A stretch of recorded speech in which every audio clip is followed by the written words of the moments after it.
এই যে শুনছো? হুম, তোমাকেই বলছি। আমাদের চ্যানেলটি সাবস্ক্রাইব করে দাও না প্লিজ।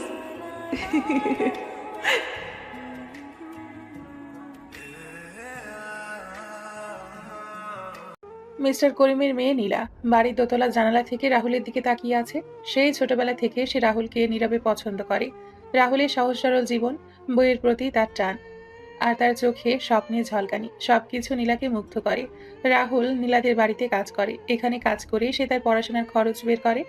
তাই নীলা সরাসরি তার সাথে কথা বলতে পারে না, কিন্তু তার মন সব সময় রাহুলের জন্য এক অদেখা টানে আটকে থাকে। নীলা মনে মনে বলে, ওই ছেলেটা কেন যেন অন্য সবার থেকে আলাদা। ওর চোখে কেমন একটা জেদ আর নীরবতা, যা আমাকে বড্ড টানে। আমি তাকে খুব পছন্দ করি সেই ছোটবেলা থেকে। তখন তার সাথে কত খেলাধুলা করতাম, কিন্তু এখন বড় হয়ে গেছি, কিন্তু ভালো করে কথা বলতে পারি না। বাবা যে রাগী মানুষ, হ্যাঁ, একটা কাজের ছেলের সাথে কথা বলে বাবা মনে হয় আরও বেশি রেগে যাবে। ছেলেটা তো অনেক মেধাবী, শুনেছিলাম তার স্বপ্ন নাকি একজন সায়েন্টিস্ট হওয়া। সত্যি ইন্টারেস্ট একটা স্বপ্ন। আচ্ছা, তার সাথে সরাসরি কথা বলাটা কি ঠিক হবে, নাকি বলে দিব যে আমি তাকে পছন্দ করি? পরে যদি আবার এই কথা বাবার কানে যায়, তাহলে তো আরও বড় সমস্যা হয়ে যাবে। না থাক, একটু অপেক্ষা করি, দেখি কি হয়। নীলা প্রায়ই জানালার ফাঁক দিয়ে রাহুলকে এভাবে দেখত। সে রাহুলের দুঃখ, তার সংগ্রাম অনুভব করতে পারত, কিন্তু প্রকাশ করার মতো সাহস তার ছিল না। পরের দিন সকাল 10টা, সকালের সূর্য সবেমাত্র পূর্ব আকাশে উঠেছে। মিস্টার করিমের অন্দরমহল থেকে হঠাৎ এক চিৎকার ভেসে আসে। আমার ঘড়ি, আমার 50 লাখ টাকার ঘড়িটা নেই। কে নিল এটা? কে চুরি করলো? পরিবারের সবাই ছুটে আসে। করিমের মুখ রাগে লাল। তার ঐতিহ্যবাহী অত্যন্ত মূল্যবান ঘড়িটি সিন্দুক থেকে উধাও। ঘড়িটি পারিবারিক উত্তরাধিকার সূত্রে পাওয়া, যা তাদের বংশের আভিজাত্যের প্রতীক। করিমের বাড়ির পরিবেশ মুহূর্তেই পাল্টে যায়। আনন্দের বদলে সেখানে নেমে আসে এক ভয়াবহ আতঙ্ক আর অবিশ্বাস। পুলিশকে খবর দাও, এক্ষুনি পুলিশকে ডাকো। আমার ঘড়ি চুরি হয়েছে, এটা ছোটখাটো ব্যাপার নয়। বেলা 12টা হতে হতে পুলিশ চলে আসে। সাব ইন্সপেক্টর হাসান সাহেব গম্ভীর মুখে তদন্ত শুরু করেন। তিনি বাড়ির সবার সাথে কথা বলেন, বিশেষ করে কর্মচারীদের সাথে। হাসান সাহেব একজন অভিজ্ঞ পুলিশ অফিসার, কিন্তু এই মুহূর্তে তার সামনে কোনো স্পষ্ট প্রমাণ নেই। তিনি সবার দিকে সন্দেহের দৃষ্টিতে তাকান। বাড়িতে কারা কারা নিয়মিত আসেন, আর এই মূল্যবান জিনিসগুলো কার কার নজরে থাকে? মিস্টার করিম এক এক করে সবার নাম বলেন। এখানে রাহুল নামে একটা ছেলে কাজ করে, সে গৃহশিক্ষক। সেও নিয়মিত আসে, তাকেও জিজ্ঞেস করতে পারেন। মিস্টার করিমের বদমেজাজি ও অহংকারী ছেলে রিফাত, যে রাহুলের মেধা এবং নীলার রাহুলের প্রতি নীরব আকর্ষণে সবসময় ঈর্ষান্বিত ছিল। সে এই সুযোগ কাজে লাগানোর সিদ্ধান্ত নেয়। সে জানে ঘড়িটা সে চুরি করেনি, কিন্তু রাহুলকে ফাঁসাতে পারলে এক ঢিলে দুই পাখি মারা যাবে। রিফাতের মনে এক শয়তানি বুদ্ধি খেলে যায়। তার উদ্দেশ্য শুধু রাহুলকে সরানো নয়, বরং তাকে একেবারে শেষ করে দেওয়া। রাহুল, এইবার তুই বুঝবি আমার নামে বাবার কাছে নালিশ করার মজা। তোকে যদি এই বাড়ি থেকে বের করতে না পারি, আমার নামও রিফাত না। রিফাত ধীরে ধীরে তার বাবার আলমারির কাছে যায়, যেখানে ঘড়ির বক্সটি ছিল। সে আলমারি ড্রয়ার থেকে ঘড়ির খালি বক্সটার ভাঙা টুকরো নেয়। তারপর সাবধানে রাহুলের পুরনো একটা শার্ট খুঁজে বের করে, যেটা রাহুল তার লন্ড্রির জন্য রেখে গিয়েছিল। শার্টটা তার ঘরেই ছিল। রিফাত শয়তানি হাসি দিয়ে মনে মনে বলে, এবার বুঝবি রাহুল, আমার সামনে তুই কত তুচ্ছ। নীলাও তোর দিকে আর ঘুরে তাকাবে না। সে শার্টের পকেটে ঘড়ির ভাঙা বক্সটার টুকরোটা রেখে দেয়। এরপর সে পুলিশ অফিসার হাসান সাহেবের কাছে যায়, মুখে চিন্তার ভান করে। স্যার, আমি একটা কথা বলবো। রাহুল ভাইয়া, মানে ওর ইদানিং টাকার অভাব। আর ওর রুমের ভেতর আমি একটা অদ্ভুত জিনিস দেখেছিলাম। কি দেখেছিলে? স্পষ্ট করে বলো। ওর পুরনো একটা শার্ট, যেটা নাকি ও খুব পছন্দ করে। তার পকেটে কি যেন একটা ছিল। আমি ততটা খেয়াল করিনি, কিন্তু মনে হলো কিছু একটা চকচক করছিল। রাহুলের রুমে তল্লাশি করো। পুলিশ রাহুলের ছোট ঘরে তল্লাশি চালায়। রাহুলের জীর্ণ বইপত্র আর কাপড় চোপড়ের স্তূপ থেকে তারা সেই শার্টটি খুঁজে পায়। শার্টের পকেট থেকে ঘড়ির ভাঙা বক্সের টুকরোটা বেরিয়ে আসে। পুলিশের চোখে সন্দেহ আরো গাঢ় হয়। বিকাল 5টা, করিমের বাড়ির উঠান জনসমুদ্র। পুলিশ যখন রাহুলের রুম থেকে প্রমাণ নিয়ে আসে, ততক্ষণে করিমের বাড়ির উঠানে গ্রামের শত শত মানুষ জড়ো হয়েছে। সবার চোখে কৌতূহল, কিছু মানুষের চোখে ঘৃণা। রাহুলকে টেনে হিঁচড়ে উঠানে আনা হয়। তার মুখ ফ্যাকাশে, চোখ দুটোতে অবিশ্বাস। সে বারবার বলছে, আমি করিনি, আমি নির্দোষ। গ্রামের মানুষের ফিসফিস শব্দগুলো রাহুলের কানে যেন শত শত তীরের ফলার মতো বিচ্ছিল। তার মাথাটা চক্কর দিচ্ছিল, মনে হচ্ছিল যেন মাটি দ্বিধা হয়ে যাক। মিস্টার করিম রাগে উন্মত্ত হয়ে আঙ্গুল উঁচিয়ে বলেন, চোর, তুই একটা চোর। আমার বাড়িতে খেয়ে আমার টাকায় পড়ে আমার ঘড়ি চুরি করেছিস। তোর মতো নিমখারাম আর দেখিনি আমি। তোর জন্য এই সমাজে কোনো জায়গা নেই। রাহুল নির্বাক হয়ে করিমের দিকে তাকিয়ে থাকে, তার চোখে জল নেই, কেবল এক রাশ বিস্ময় আর অসহায়ত্ব। রাহুল চিৎকার করে বলে, আমি করিনি স্যার। আমি কেন করব? আমি নির্দোষ। এটা মিথ্যা অপবাদ। রিফাত উপহাসের হাসি হেসে বলে, নির্দোষ? হ্যাঁ রে, তোর পকেটে ঘড়ির বাক্সের টুকরোটা কি করে এলো? ভূত এসে রেখে গেছে?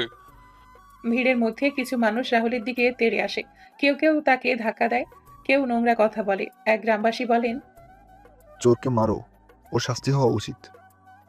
রাহুল যে অনেক মেধাবী ও শান্তশিষ্ট এটা গ্রামের সবাই জানতো। আরেকজন বলে, দেখেছো কেমন সাধু সেজে থাকতো, আসলে ভিতরে ভিতরে সে একটা চোর। রাহুলকে যখন ভিড়ের মধ্যে থেকে সবাই মারধর করতে চাইছিল, তখন পুলিশরা আটকে দেয়। তখন তার মনে হচ্ছিল এই পৃথিবীর প্রতিটি মানুষ যেন তার বিরুদ্ধে দাঁড়িয়েছে, তার সব স্বপ্ন ভেঙে চুরমার হয়ে যাচ্ছে। নীলা ভিড়ের একপাশে দাঁড়িয়ে আছে, তার চোখ দিয়ে অনবরত জল পড়ছে। সে বাবাকে থামাতে চেষ্টা করে, কিন্তু তার বাবা তাকে শক্ত করে ধরে রাখে। নীলা কান্নাজড়িত কণ্ঠে বলে, বাবা, বাবা, ওকে ছেড়ে দাও। ও এমন কাজ করতে পারে না। ও খুব ভালো ছেলে, ও নির্দোষ। মিস্টার করিম নীলাকে ধমক দেয়। চুপ কর নীলা, এই চোরটার জন্য তো দরদ উতলে উঠছে কেন? ওটা ওর প্রাপ্য শাস্তি। পুলিশ রাহুলকে পুলিশের গাড়িতে ওঠানোর জন্য টেনে নিয়ে যায়, শার্ট ছেঁড়া। গাড়িতে ওঠার আগে রাহুল শেষবারের মতো নীলার দিকে তাকায়। নীলা চোখেও তখন অসহায়ত্ব আর যন্ত্রণা। রাহুল মনে মনে এক ভয়ঙ্কর প্রতিজ্ঞা করে, ফিসফিস করে নিজের মনে বলে, আজ যারা আমাকে চোর বললো, যারা আমাকে অপমান করলো, একদিন আমি তাদের সবাইকে দেখাবো আমি কে। এই অপমানের শোধ আমি নেবই। প্রতিটি কথার হিসাব আমি নেব। পুলিশের গাড়ি সাইরেনের শব্দে গ্রামটা ভারী হয়ে ওঠে। রাহুল চলে যায়, পেছনে ফেলে যায় এক রাশ অপবাদ আর কিছু মানুষের নিষ্ঠুর হাসি। রাত 8টা। রাহুলকে থানা হাজতে রাখা হয়েছে। ভেতরের নোংরা পরিবেশে সে নিজেকে আরো বেশি একা অনুভব করে। দেওয়ালের দিকে তাকিয়ে সে তার ছোটবেলার কথা ভাবে। তার মায়ের মুখের কথা মনে পড়ে। তার মা বলেছিলেন, কষ্ট হলেও হতে থাকবি বাবা। আর আজ সে চুরির অপবাদ নিয়ে হাজতে। রাহুলের সারা শরীরে তখনও অপমানের জ্বালা। তার শরীর ব্যথা করলেও মনটা তার থেকেও বেশি ক্ষতবিক্ষত। রাহুল নিজেকেই উদ্দেশ্য করে বলে, আমি কেন চোর হলাম? কি করেছি আমি? আমার তো কোনো দোষ ছিল না। এক সপ্তাহ পর অপ্রত্যাশিতভাবে সে জামিন পায়। গ্রামের একজন বৃদ্ধ আইনজীবী, যিনি রাহুলের সততায় বিশ্বাস করতেন, তিনি গোপনে তার জামিনের ব্যবস্থা করেন। আইনজীবী বলেন, বাবা, আমি জানি তুই নির্দোষ, কিন্তু এই গ্রামে তোমার আর থাকা ঠিক হবে না। এখানকার মানুষ তোমাকে আর মেনে নেবে না। আমিও থাকতে চাই না স্যার। আমি এসব অপমান নিয়ে বাঁচতে পারবো না। কিন্তু স্যার আমাকে যে জামিন করিয়েছে। কোনো এক শুভাকাঙ্ক্ষী তোমার জামিন করিয়েছে। এখন তুমি এখান থেকে চাও তাড়াতাড়ি। পরের দিন সকাল 7টা। রাহুল বাড়ি ফেরে। তার মা বাবা অপমানে ভেঙে পড়েছেন, তাদের চোখে জল, মুখে হতাশার ছাপ। তারা সমাজের সামনে মুখ দেখাতে পারছেন না। রাহুলের বাবা মা তাদের ছেলের ভবিষ্যৎ নিয়ে চরম দুশ্চিন্তায় পড়েছেন। এই অপবাদ তাদের সামাজিক সম্মান সম্পূর্ণ কেড়ে নিয়েছে। রাহুলের মা কান্নাজড়িত কণ্ঠে বলেন, ওরা আমার ছেলেকে চোর বানিয়ে দিল গো, এখন আমরা কি করে বাঁচবো? রাহুলের বাবা ভারী গলায় বলেন, সব শেষ হয়ে গেল রাহুল, তোর পড়াশোনা, তোর স্বপ্ন, সব এসবের কি হবে? বাবা, তোমাদের কি মনে হয় আমি চুরি করেছি? সেটা আমরাও জানি বাবা, তুই এরকম কাজ করতে পারিস না। তুই আমার ছেলে, তোর শরীরে আমার রক্ত রয়েছে, দিন মজুর হলেও সেখানে হারাম রক্ত নেই। সেটা আমি জানি বাবা। ছোটবেলা থেকে দেখে আসছি তুমি রোদে পুড়ে বৃষ্টিতে ভিজে লোকের জমিতে কাজ করে আমাদের খাবারের ব্যবস্থা করেছো, আমার পড়াশোনার খরচ বহন করেছো। আমি কিছু বলিনি বাবা, আর বলতেও পারবো না। কিন্তু রাহুল, এখন কি করবি বাবা? সমাজের চোখে তো তুই এখন একটা চোর। এখন আমি ওটাই করবো যেটা অনেক আগে করা দরকার ছিল। কি করবি? আমি চলে যাচ্ছি বাবা। এই গ্রাম, তোমাদের ভালোবাসা সব ছেড়ে শহরে চলে যাব। এটা শুনে রাহুলের মা চোখ দিয়ে জল পড়তে শুরু করে। না বাবা, তুই কোথাও যাবি না। তুই কিছুদিন বাড়িতে থেকে দেখবি, সব ঠিক হয়ে যাবে। কিছুদিন গেলেই সবাই ভুলে যাবে। না মা, আমার চরিত্রে চোরের দাগ পড়েছে। এটা মুছতে হলে আমাকে অন্য কিছু করতে হবে। তোমরা চিন্তা করো না, শুধু দোয়া করো যেন আমি ভালো থাকি। সে জানে এই অপমানের বোঝা নিয়ে এখানে থাকা অসম্ভব। রাহুল তার ব্যাগ গুছিয়ে নেয়। তার পকেটে সামান্য কিছু টাকা, যা দিয়ে শহরের দিকে রওনা দেওয়া ছাড়া আর কোনোই উপায় নেই। গ্রামের মায়া ত্যাগ করে সবকিছু পেছনে ফেলে সে অজানা গন্তব্যের দিকে পা বাড়ায়। রাহুল গ্রামের প্রতিটি পথ, প্রতিটি স্মৃতিকে পেছনে ফেলে যাচ্ছে। তার প্রতিটি পদক্ষেপে যেন এক নতুন অধ্যায়ের সূচনা হচ্ছে, এক প্রতিশোধের যাত্রাপথ। যাত্রাপথে সে একবারও পেছনে ফিরে তাকায় না। তার মনে শুধু একটাই কথা, প্রতিশোধ। তার চোখে সেই প্রতিজ্ঞার আগুন আরো তীব্র হয়ে ওঠে। সে শহরের দিকে যাত্রা করে, জানে না তার জন্য কি অপেক্ষা করছে। শুধু জানে সে আর সেই দুর্বল রাহুল নেই। সে ফিরবে, তবে অন্য রূপে, এক ভয়ঙ্কর শক্তি হয়ে। সকাল 9টা। শহরের ব্যস্ত ফুটপাত শহরে পৌঁছে রাহুল পুরোপুরি দিশেহারা। বিশাল এই মহানগরীতে সে নিজেকে ক্ষুদ্র আর একা মনে করে। তার পকেটে থাকা সামান্য টাকা ফুরিয়ে আসছে দ্রুত। বেঁচে থাকা তাগিদে সে যে কোনো কাজ করতে প্রস্তুত। সকালে সে এক নির্মাণাধীন ভবনে দিনমজুরের কাজ খুঁজতে যায়। ঠিকাদার বলে, কি রে ছোকরা, এত রোগা শরীর নিয়ে কাজ করবি কিভাবে? ইট বালি টানতে পারবি তো? জি পারবো, আমি খুব পরিশ্রমী, আমাকে একটা সুযোগ দিন। ঠিক আছে, কাজ করলে পারিশ্রমিক পাবি, না হলে এক পয়সাও নয়। আমি পারবো, এর আগেও আমি গ্রামের কৃষি জমিতে কাজ করেছি। পারলে তো ভালোই। রাহুল সারাদিন পরিশ্রম করে, তার হাতে ফোসকা পড়ে যায়, শরীর ভেঙে আসে ক্লান্তিতে। সন্ধে 7টা, একটি ব্যস্ত রেস্টুরেন্টের কিচেন। দিনের শেষে মজুরি পায় সামান্যই, যা দিয়ে দুবেলা খাবারও জোটে না। পেটে তাগিদে সে রাতে একটি ছোট্ট রেস্টুরেন্টে হোটেল বয়ের কাজ নেয়। সেখানেও তাকে নানা অপমান সহ্য করতে হয়। ম্যানেজার চিৎকার করে বলে, এই যে রাহুল, কি করছিস? এত আস্তে কাজ করছিস কেন? তোর মতো অকর্মঠ ছেলে আমি দেখিনি। জলদি টেবিলগুলো পরিষ্কার কর। রাহুল নিচু মাথায় সব কথা শুনে। তার চোখে তখনও সেই পুরনো অপমানের স্মৃতি জ্বলজ্বল করে। পেটে খিদে, মনে যন্ত্রণা। একসময় যে স্বপ্ন দেখত বিজ্ঞানী হওয়ার, সে এখন এঁটো বাসন মাজে। তার ভেতরে নরম মানুষটা ধীরে ধীরে কঠিন হয়ে উঠছে। পাশের টেবিলে বসে থাকা এক ধনী যুবক হাসতে হাসতে তার এক বন্ধুর দিকে তাকিয়ে বলে, দেখছিস, এই ছেলেগুলো সারা জীবন এভাবেই থাকবে। আমাদের জুতো পরিষ্কার করা ছাড়া এদের আর কোনো উপায় নেই। কথাটা রাহুলের কানে আসে। তার মুষ্টিবদ্ধ হাত কাঁপতে থাকে। এই শহরেও যেন তাকে অপমান আর তুচ্ছতা ছিল, পিছু ছাড়ছে না। রাহুল ভাবে, এই প্রতিটি অপমান, প্রতিটি কটু কথা আমার মনে লোহার মতো গেঁথে যাচ্ছে। একদিন আমি এর প্রতিশোধ নেবই, শুধু সময় আসার অপেক্ষা। দিনের পর দিন অনাহারে অর্ধাহারে কাটে তার। সে শহরে এক নোংরা ঘিঞ্জি গলিতে একটা ছোট্ট রুম ভাড়া নেয়।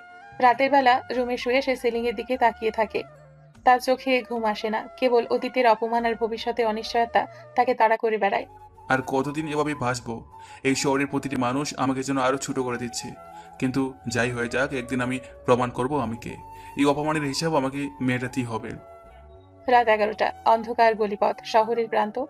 কয়েক সপ্তাহ পর এক রাতে কাজ শেষে বাসায় ফিরছিল রাহুল। শহরের এক নির্জন গলিপথে হঠাৎ সে কিছু গ্যাংস্টারের মধ্যে ভয়ানক মারামারি দেখতে পায়।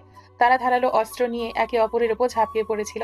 রাহুল ভয়ে রাস্তার পাশে লুকিয়ে পড়ে। মারামারির এক পর্যায়ে রাহুল ভুল করে একটা লোহার টুকরোতে পা দিয়ে দেয়, যা থেকে শব্দ হয়। গ্যাংস্টাররা শব্দ শুনে তার দিকে তাকায়। কে রে ওখানে? জলদি বের হ। রাহুল পালাতে চেষ্টা করে, কিন্তু দ্রুতই সে গ্যাংয়ের হাতে ধরা পড়ে। একজন গ্যাংস্টার রাহুলের গলা চেপে ধরে।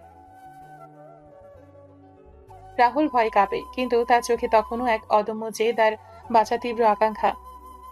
না, আমি কিছু দেখিনি, আমি শুধু বাড়ি ফিরছিলাম। ঠিক তখনই তাদের গ্যাংয়ের লিডার ইদ্রিস নামে একজন প্রাক্তন মাফিয়া কিং সেখানে আসে। তার বয়স প্রায় 40-এর কোঠায়, মুখে কঠিন ভাব, কিন্তু চোখে এক অদ্ভুত গভীরতা। সে রাহুলের দিকে এক পলক তাকায়। রাহুলের চোখে প্রতিশোধের তীব্র আগুন আর অদম্য জেদ দেখে ইদ্রিস মুগ্ধ হয়। ইদ্রিসের চোখে রাহুলের জন্য তার নিজের অতীতের ছায়া ভেসে ওঠে। সেও একসময় রাহুলের মতোই ছিল, একা, অসহায়, আর প্রতিশোধের আগুনে জ্বলছিল। ছাড় ওকে, ছেলেটাকে আমার কাছে নিয়ে আয়। গ্যাংস্টাররা রাহুলকে ইদ্রিসের সামনে নিয়ে আসে। ইদ্রিস রাহুলের চেহারা গভীরভাবে পর্যবেক্ষণ করে। কি নাম তোর? রাহুল ভয়ে ভয়ে বলে, রাহুল রাজ। কোথা থেকে এসেছিস? কি করিস? রাহুল সংক্ষেপে তার অতীত, চুরির অপবাদ আর গ্রাম ছেড়ে আসার কথা বলে। তার কণ্ঠস্বরে স্পষ্ট হয় অসহায়ত্ব। ইদ্রিস কিছুক্ষণ চুপ থেকে বলে, তোর চোখে আমি আগুন দেখেছি রাহুল। এই আগুন দিয়ে তুই প্রতিশোধ নিতে পারবি, কিন্তু তার জন্য সঠিক পথ জানতে হবে। ইদ্রিস নিজেই একজন প্রাক্তন মাফিয়া কিং। যদিও সে এখন সরাসরি অপরাধমূলক কাজে জড়িত নয়, তার অতীতের কারণে তার মাফিয়া জগতের সাথে যোগাযোগ আছে। সে রাহুলের মধ্যে নিজেকে খুঁজে পায়। আমার সাথে থাকবি? আমি তোকে পথ দেখাবো, তোকে নতুন জীবন দেব। কিন্তু মনে রাখবি, এই পথ সহজ নয়। একবার ঢুকলে ফিরে আসার পথ নেই। রাহুল অবাক হয়ে তাকায়। তার কাছে এই প্রস্তাব যেন অন্ধকারের মাঝে এক আলোর রেখা। তার হারানোর কিছুই নেই, পাওয়ার আছে অনেক কিছু। সে মাথা নেড়ে সম্মতি জানায়। আমি রাজি স্যার, আমি আপনার সাথে থাকবো। কয়েক মাস পর ইদ্রিসের অধীনে রাহুল অন্ধকার জগতের নানা কৌশল শিখতে শুরু করে। ইদ্রিস তাকে শুধুমাত্র লড়াইয়ের কৌশল শেখায় না, বরং তাকে শেখায় কিভাবে টাকা খাটাতে হয়, কিভাবে নেটওয়ার্ক তৈরি করতে হয় এবং কিভাবে ঠান্ডা মাথায় পরিকল্পনা করতে হয়। রাহুলের জন্মগত তীক্ষ্ণ বুদ্ধি এবং কঠিন পরিশ্রম তাকে দ্রুত এই জগতের উপরে উঠতে সাহায্য করে। ইদ্রিস রাহুলকে একটি লাইব্রেরিতে নিয়ে যায়। সেখানে শুধু অর্থনীতি, ইতিহাস এবং কৌশলগত বই রয়েছে। রাহুল, এই জগতে সবকিছু শক্তি দেওয়া হয় না, বুদ্ধি আর জ্ঞান সবচেয়ে বড় শক্তি। এই বইগুলো পড়বি, শিখবি কিভাবে বড় বড় সাম্রাজ্য তৈরি হয় আর কিভাবে সেগুলো ভেঙে পড়ে।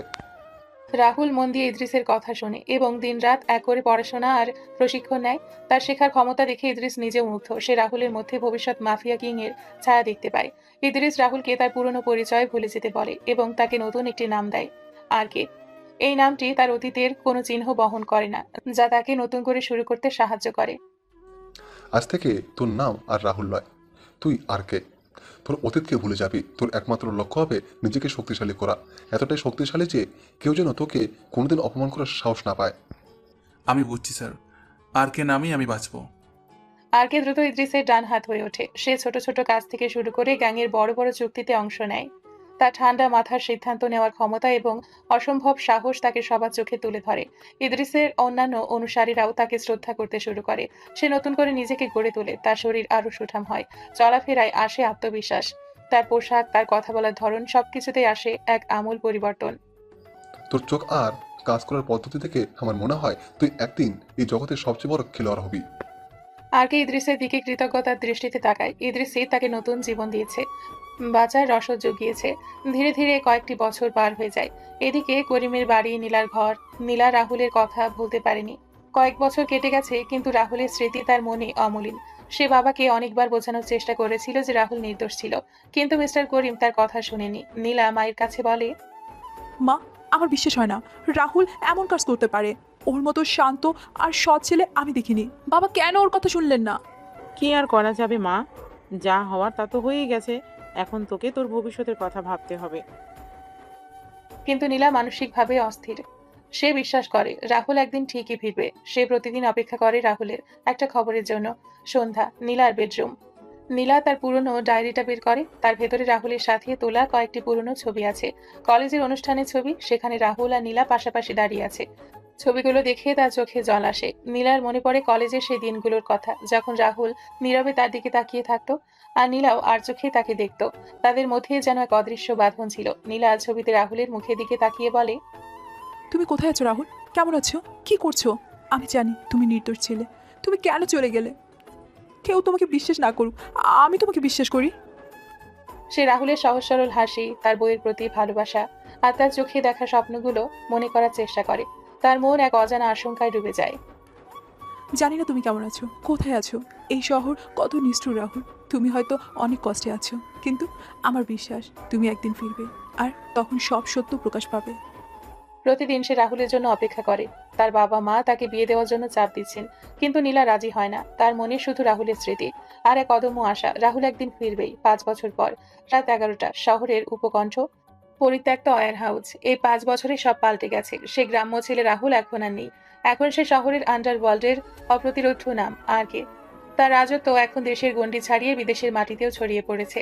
সে এখন কেবল অর্থ নয়, প্রভাব আর ক্ষমতার প্রতীক। শহরে উপকণ্ঠে এক পরিত্যক্ত ওয়্যার হাউসে চলছে এক ভয়ঙ্কর ডিল। আরকে এর প্রধান প্রতিদ্বন্দ্বী ড্রাগন নামে পরিচিত একজন কুখ্যাত ডন তার লোকবল নিয়ে এসেছে। ড্রাগন আরকের ক্রমবর্ধমান আধিপত্যে ঈর্ষান্বিত। ড্রাগন তার দলবল নিয়ে আরকের সামনে দাঁড়ায়, তার মুখে তাচ্ছিল্যের হাসি।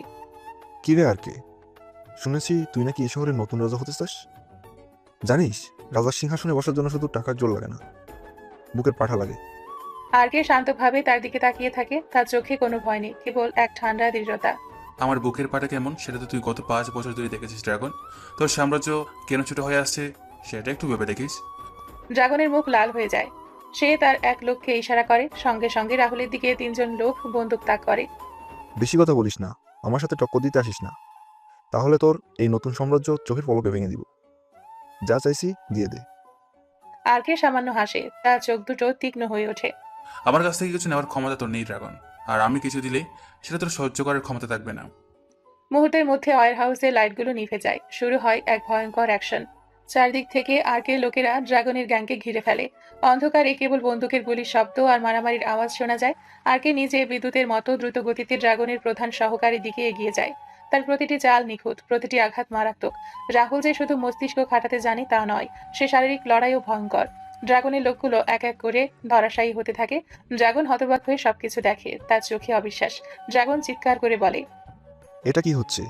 এ কিভাবে সম্ভব?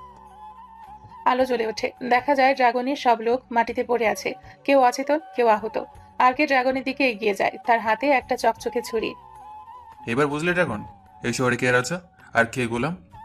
ড্রাগনের মুখ শুকিয়ে যায়। সে জীবনেও ভাবেনি আরকে এত শক্তিশালী হবে। ড্রাগন কাঁপা কাঁপা গলায় বলে, তুই তুই তুই কি মানুষ নাকি শয়তান? আমি রাহুল, যাকে একদিন তোদের মতো কিছু নর্দমার কীট মানুষ চুর অপবাদ দিয়েছিল আর অপমান করেছিল, মনে রাখিস। আগে ড্রাগনকে রেহাই দেয়, তবে তার সাম্রাজ্য ছিনিয়ে নেয়, তার আধিপত্য আরও সুদৃঢ় হয়। এই ঘটনা ছড়িয়ে পড়ে শহরে। আরকে সত্যি হয়ে ওঠে এক অপ্রতিরোধ্য মাফিয়া কিং। পরের দিন সকাল 10টা। আরকে তার শহরের সবচেয়ে উঁচু বিল্ডিং এর বিলাসবহুল অ্যাপার্টমেন্টে বসে আছে। তার সামনে কাচের টেবিলে ছড়ানো কিছু পুরনো খবরের কাগজের কাটিং। প্রতিটি কাটিং এ বড় বড় অক্ষরে লেখা, চোর গ্রামের ছেলেকে চুরির দায়ে গ্রেপ্তার। সেখানে মিস্টার করিমের মুখও দেখা যাচ্ছে। আরকে এক টুকরো কাগজ তুলে ধরে। তার চোখে জ্বলে ওঠে প্রতিশোধের আগুন। সে সেই দিনের অপমান, সেই মারধরের কথা ভুলে যায়নি। প্রতিটি অপমান তার মনে শানিত তীরের মতো বিঁধে আছে। এই কথাগুলো আমি কোনোদিনও বলবো না করিম সাহেব। আপনার অহংকার আর আপনার ছেলের চক্রান্তের জন্য আমাকে যে নরক দেখতে হয়েছে তার মূল্য আপনাকে দিতেই হবে। তার হাতে একটা ট্যাবলেট।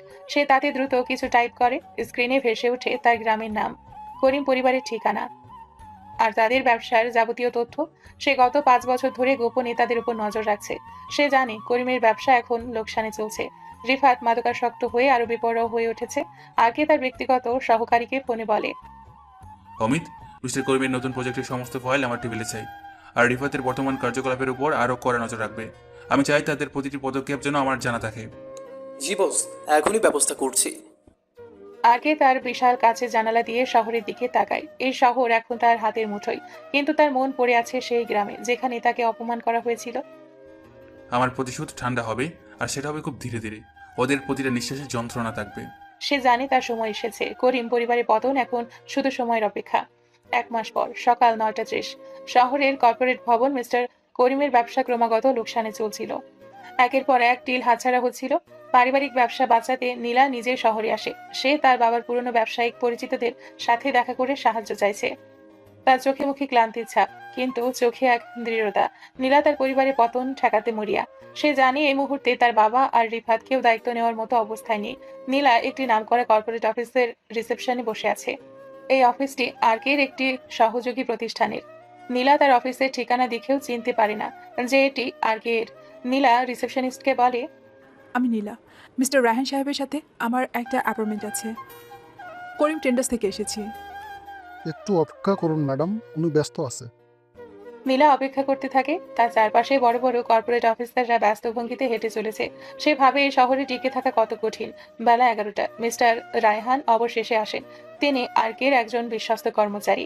আসুন বসুন নীলা ম্যাডাম, আপনাদের সমস্যার কথা আমি শুনেছি। মিস্টার আরকে ব্যক্তিগতভাবে এই কেসটা দেখতে বলেছেন। নীলা অবাক হয়ে বলে, আর কে? কিন্তু উনি কেন আমাদের কেস দেখবেন? আমি তো সরাসরি আপনাদের সাথে ডিল করতে এসেছিলাম। মিস্টার আরকে একজন দুর্ধর্ষী ব্যবসায়ী। তিনি মনে করেন আপনাদের প্রজেক্টে ভালো সম্ভাবনা আছে, তাই তিনি নিজেই আগ্রহী হয়েছেন। নীলার মনে এক অদ্ভুত অনুভূতি হয়। এই আর কে লোকটাকে? কেন সে আমাকে সাহায্য করতে চাইছে? সে শুধু তার বাবার ব্যবসা বাঁচানোর চিন্তায় মগ্ন। নীলা মনে মনে ভাবে, যাক, একজন তো সাহায্য করতে চাইছে। ওই লোকসান আর সহ্য করা যাচ্ছিল না। কিন্তু এই আর কে নামের লোকটা এত রহস্যময় কেন? দুপুর 2টা। আরকের ব্যক্তিগত অফিস। রায়হানের সাথে কথা বলার পর নীলাকে আরকের ব্যক্তিগত অফিসে নিয়ে আসা হয়। বিশাল সেই অফিস। একপাশে কাঁচের দেওয়াল, যেখান থেকে পুরো শহর দেখা যায়। অফিসের মাঝখানে একটি বিশাল টেবিল। আরকে পেছন ফিরে দাঁড়িয়ে জানালা দিয়ে বাইরের দিকে তাকিয়ে আছে। নীলা ঘরে ঢোকে। তার বুক ধুকপুক করছে। এই রহস্যময় মানুষটির সাথে দেখা করার উত্তেজনা তার মধ্যে কাজ করছে। গুড আফটারনুন মিস্টার আর কে, আমি নীলা। রায়হান সাহেব বললেন আপনি আমার সাথে কথা বলতে চান। আরকে ধীরে ধীরে ঘুরে। রাহুল গ্রামে থাকাকালীন ছিল একজন সাধারণ, রোগা এবং কিছুটা অপরিষ্কার চেহারা যুবক। কিন্তু মাফিয়া কিং আরকে হয়ে ওঠার পর তার চেহারা বড় ধরনের পরিবর্তন এসেছে।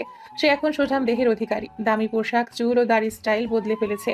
তার চলাফেরা, কথা বলার ধরন সবকিছুতে এসছে আভিজাত্য, আত্মবিশ্বাস। তাই নীলা তাকে চিনতে পারেনি। আরকে গম্ভীর কণ্ঠে বলে, বসুন মিস নীলা, আপনার কোম্পানির ফাইল আমি দেখেছি। আপনাদের পরিস্থিতি বেশ খারাপ। নীলা চেয়ার টেনে বসে। আরকে নীলার দিকে তাকিয়ে তার মনে পুরনো দিনের স্মৃতি ভেসে ওঠে। সে নীলাকে চিনতে পারে। তার প্রতি পুরনো অনুভূতি জেগে ওঠে। কিন্তু প্রতিশোধের পরিকল্পনা তার মনে শক্ত হয়ে বসে আছে। জি, পরিস্থিতি খুবই খারাপ। আমরা সব রকম চেষ্টা করছি, কিন্তু কিছুতেই সামলাতে পারছি না। আরকে ফাইলগুলো নেড়েচেড়ে দেখে। তার আচরণ পুরোপুরি পেশাদার। আমি আপনাদের প্রজেক্টে ইনভেস্ট করতে রাজি আছি, তবে কিছু শর্ত আছে। প্রথমত, সমস্ত সিদ্ধান্ত আমার হাতে থাকবে। দ্বিতীয়ত, আপনাদের সমস্ত দেনা আমার প্রতিষ্ঠান শোধ করবে, কিন্তু বিনিময়ে আপনাদের ব্যবসার বড় অংশ আমার নামে হবে। নীলা অবাক হয়ে তাকায়। এটা তো একরকম তাদের ব্যবসা ছিনিয়ে নেওয়ার মতো। কিন্তু এটা তো আমাদের জন্য খুব কঠিন হবে। আমরা তো ভাবুন, আপনার হাতে দুটো পথ আছে, হয় আমার শর্ত মেনে নিন, নয়তো আপনাদের ব্যবসা সম্পূর্ণ ডুবে যাক। আরকের চোখে চোখ রাখে নীলা। আরকের ব্যক্তিতে নীলা এক অদ্ভুত আকর্ষণ খুঁজে পায়, যা তাকে বিভ্রান্ত করে। তার মনে হয় এই মানুষটাকে আমি যেন কোথাও দেখেছি, কিন্তু মনে করতে পারছি না। তার চোখে সেই চেনা সরলতা আর সততা দেখে আরকে মনে মনে কিছুটা দ্বিধায় পড়ে। নীলা মনে মনে বলে, এই লোকটা চোখ দুটো কেন এমন চেনা লাগছে? কে এই আর কে? সে কি আমাকে কোথাও দেখেছে, নাকি এটা শুধু আমার মনের ভুল? আরকে ইচ্ছাকৃতভাবে তার সাথে গম্ভীর ও রুক্ষ আচরণ করে, যাতে নীলার মনে এক রহস্য তৈরি হয় এবং সে কোনোভাবে তাকে রাহুল বলে সন্দেহ না করে। নীলা আর কোনো কথা না বলে মাথা নিচু করে ফাইলগুলো দেখতে থাকে। তার মনে তখনও সেই রহস্যময় ব্যক্তির প্রভাব ঘুরপাক খাচ্ছে। ঠিক আছে মিস্টার আর কে, আমি বাসায় গিয়ে এই বিষয়ে চিন্তা করে আপনাকে জানাচ্ছি। ওকে, আপনার যা ভালো মনে হয় সেটা করুন। পরের দিন সকাল 9টা, করিম ট্রেডার্সের অফিসে। মিস্টার করিমের ব্যবসায়িক সাম্রাজ্য এখন ধসে পড়ার মুখে। আর কে সুকৌশলে তার প্রতিটি পদক্ষেপ লক্ষ্য করে চলেছে। করিম ট্রেডার্সের প্রধান সরবরাহকারী, যারা বছরের পর বছর ধরে তাদের পণ্য সরবরাহ করে আসছিল, হঠাৎ করে চুক্তি বাতিল করে দেয়। মিস্টার করিম অফিসে বসে ফাইল দেখছেন, তার মুখ চিন্তায় কালো। মিস্টার করিম ফোনে কথা বলে। কি বলছেন মিস্টার রফিক? আমাদের চুক্তি বাতিল করেছেন? কিন্তু কেন? আমরা তো আপনাদের নিয়মিত পেমেন্ট দিই। দুঃখিত মিস্টার করিম, আমাদের নতুন নীতি পরিবর্তন হয়েছে। আমরা এখন আপনার সাথে কাজ করতে পারছি না। অন্য একটি বড় কোম্পানি আমাদের সাথে দীর্ঘমেয়াদী চুক্তি করেছে। ফোন রেখে মিস্টার করিম হতাশ হয়ে চেয়ারে হেলান দেন। তিনি বুঝতে পারেন না কি হচ্ছে। একের পর এক ডিল হাতছাড়া হচ্ছে, ব্যাংক থেকে ঋণ পাওয়া যাচ্ছে না। কি হচ্ছে এসব? কারা আমার পেছনে লেগেছে? এত বছর ধরে যে ব্যবসা দাঁড় করিয়েছি, তা কি এভাবে চোখের সামনে শেষ হয়ে যাবে? দুপুরবেলা মিস্টার করিম একটি বড় অঙ্কের ঋণের জন্য ব্যাংকে এসেছিলেন, কিন্তু ব্যাংক ম্যানেজার তাকে হতাশ করে বলেন, দুঃখিত মিস্টার করিম, আপনার কোম্পানির বর্তমান আর্থিক ব্যবস্থা খুবই নাজুক। আমরা এই মুহূর্তে আপনাকে কোনো বড় লোন দিতে পারছি না। কিন্তু গত মাসেই তো আমার লোনের অ্যাপ্লিকেশন অ্যাকসেপ্ট হয়েছিল, এখন হঠাৎ কি হলো? আমাদের অভ্যন্তরীণ কিছু নিয়ম পরিবর্তন হয়েছে, আর আপনার প্রজেক্টেও কিছু সমস্যা দেখা দিয়েছে। আমাদের কাছে মনে হচ্ছে এই মুহূর্তে বিনিয়োগ করাটা ঝুঁকিপূর্ণ।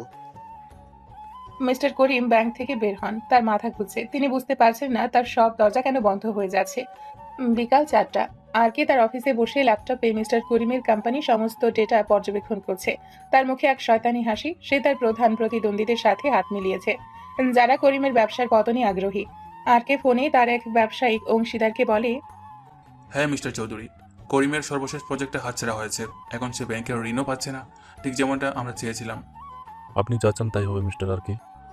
করিম তো এখন আপনার হাতের পুতুল। ঠিক তাই, এখন সে আমার পাতা ফাঁদে আটকা পড়েছে। এবার আসল খেলা শুরু হবে। রাত 8টা, নীলা আর রিফাতকে নিয়ে মিস্টার করিম বসে আছেন। তাদের মুখে উদ্বেগের ছাপ স্পষ্ট। আমার ব্যবসা ডুবতে বসেছে, আমি কিছু বুঝতে পারছি না কি হচ্ছে আর কেন, কিছুই বুঝতে পারছি না। নীলা বলে, বাবা তুমি শান্ত হও, আমরা একসাথে এর সমাধান করব। আমি চেষ্টা করছি কিছু নতুন কানেক্ট খুঁজতে। রিফাত বিরক্তি নিয়ে বলে, এই বুড়ো বয়সে এসব ব্যবসার ঝামেলা নিয়ে চুপচাপ ঘরে বসে থাকলেই তো পারতে। আমরা তো আর এসব বুঝি না।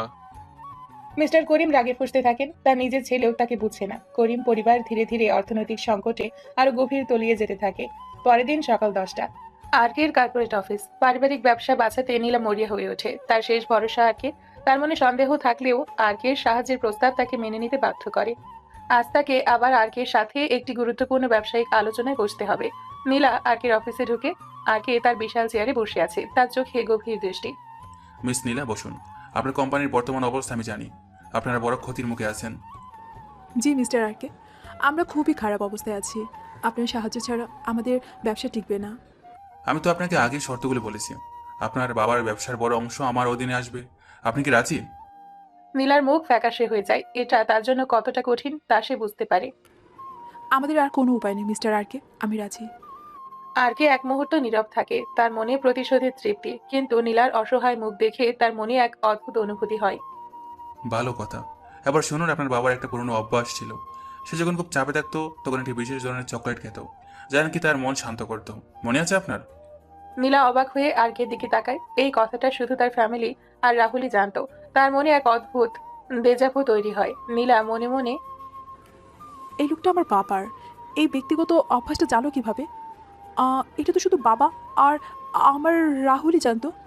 আপনি আপনি এই কথা জানেন কিভাবে মিস্টার আরকে? আরকে সামান্য হাসে, তার হাসিতে রহস্যময়তা। একজন ভালো ব্যবসায়ী হওয়ার জন্য শুধু লাভ লোকসানের হিসাব জানলে চলে না, গ্রাহকদের ব্যক্তিগত দিকটাও জানতে হয়, এতে সম্পর্ক ভালো হয়। এখন কাজের কথায় আসি। আরকে নীলাকে নানাভাবে সাহায্য করার প্রতিশ্রুতি দেয়, ছোট ছোট টিপস দেয় যা তার ব্যবসার জন্য উপকারী। কিন্তু প্রতিটি সাহায্যের বিনিময়ে আরকে এমনভাবে চুক্তিগুলো সাজায় যা নীলাকে আরো বেশি করে তার উপর নির্ভরশীল করে তোলে। আপনারা এখন যে সমস্যায় পড়েছেন তার সমাধান আমি করে দিতে পারবো, কিন্তু এর বিনিময়ে আপনাদের সব বড় সিদ্ধান্ত আমার পরামর্শ ছাড়া নেওয়া যাবে না।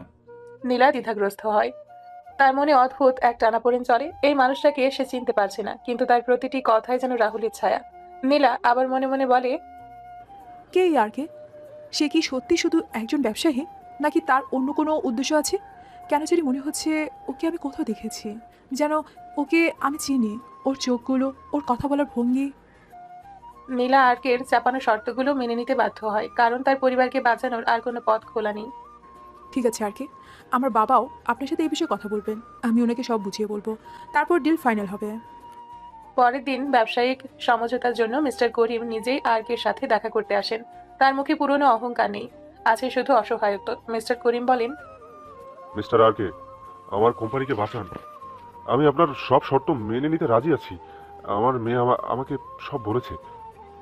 আরকে মিস্টার করিমের দিকে শান্ত চোখে তাকায়। এই সেই মানুষ যিনি একদিন তাকে চোর অপবাদ দিয়েছিলেন, জনসম্মুখে অপমান করেছিলেন, আর আজ সেই মানুষই তার সামনে হাত জোর করে দাঁড়িয়ে আছে। আরকের মনে তখন প্রতিশোধের এক ঠান্ডা অনুভূতি কাজ করছিল। তার চোখের সামনে ভেসে উঠছিল সেই দিনের ছবি, যেদিন তাকে নির্মমভাবে অপমান করা হয়েছিল। আমি আপনার পরিস্থিতি জানি মিস্টার করিম। আপনার কোম্পানি বাঁচাতে হলে অনেক বড় বিনিয়োগ লাগবে। আপনি কি প্রস্তুত? জি, আমি প্রস্তুত। আপনি বলুন কি করতে হবে।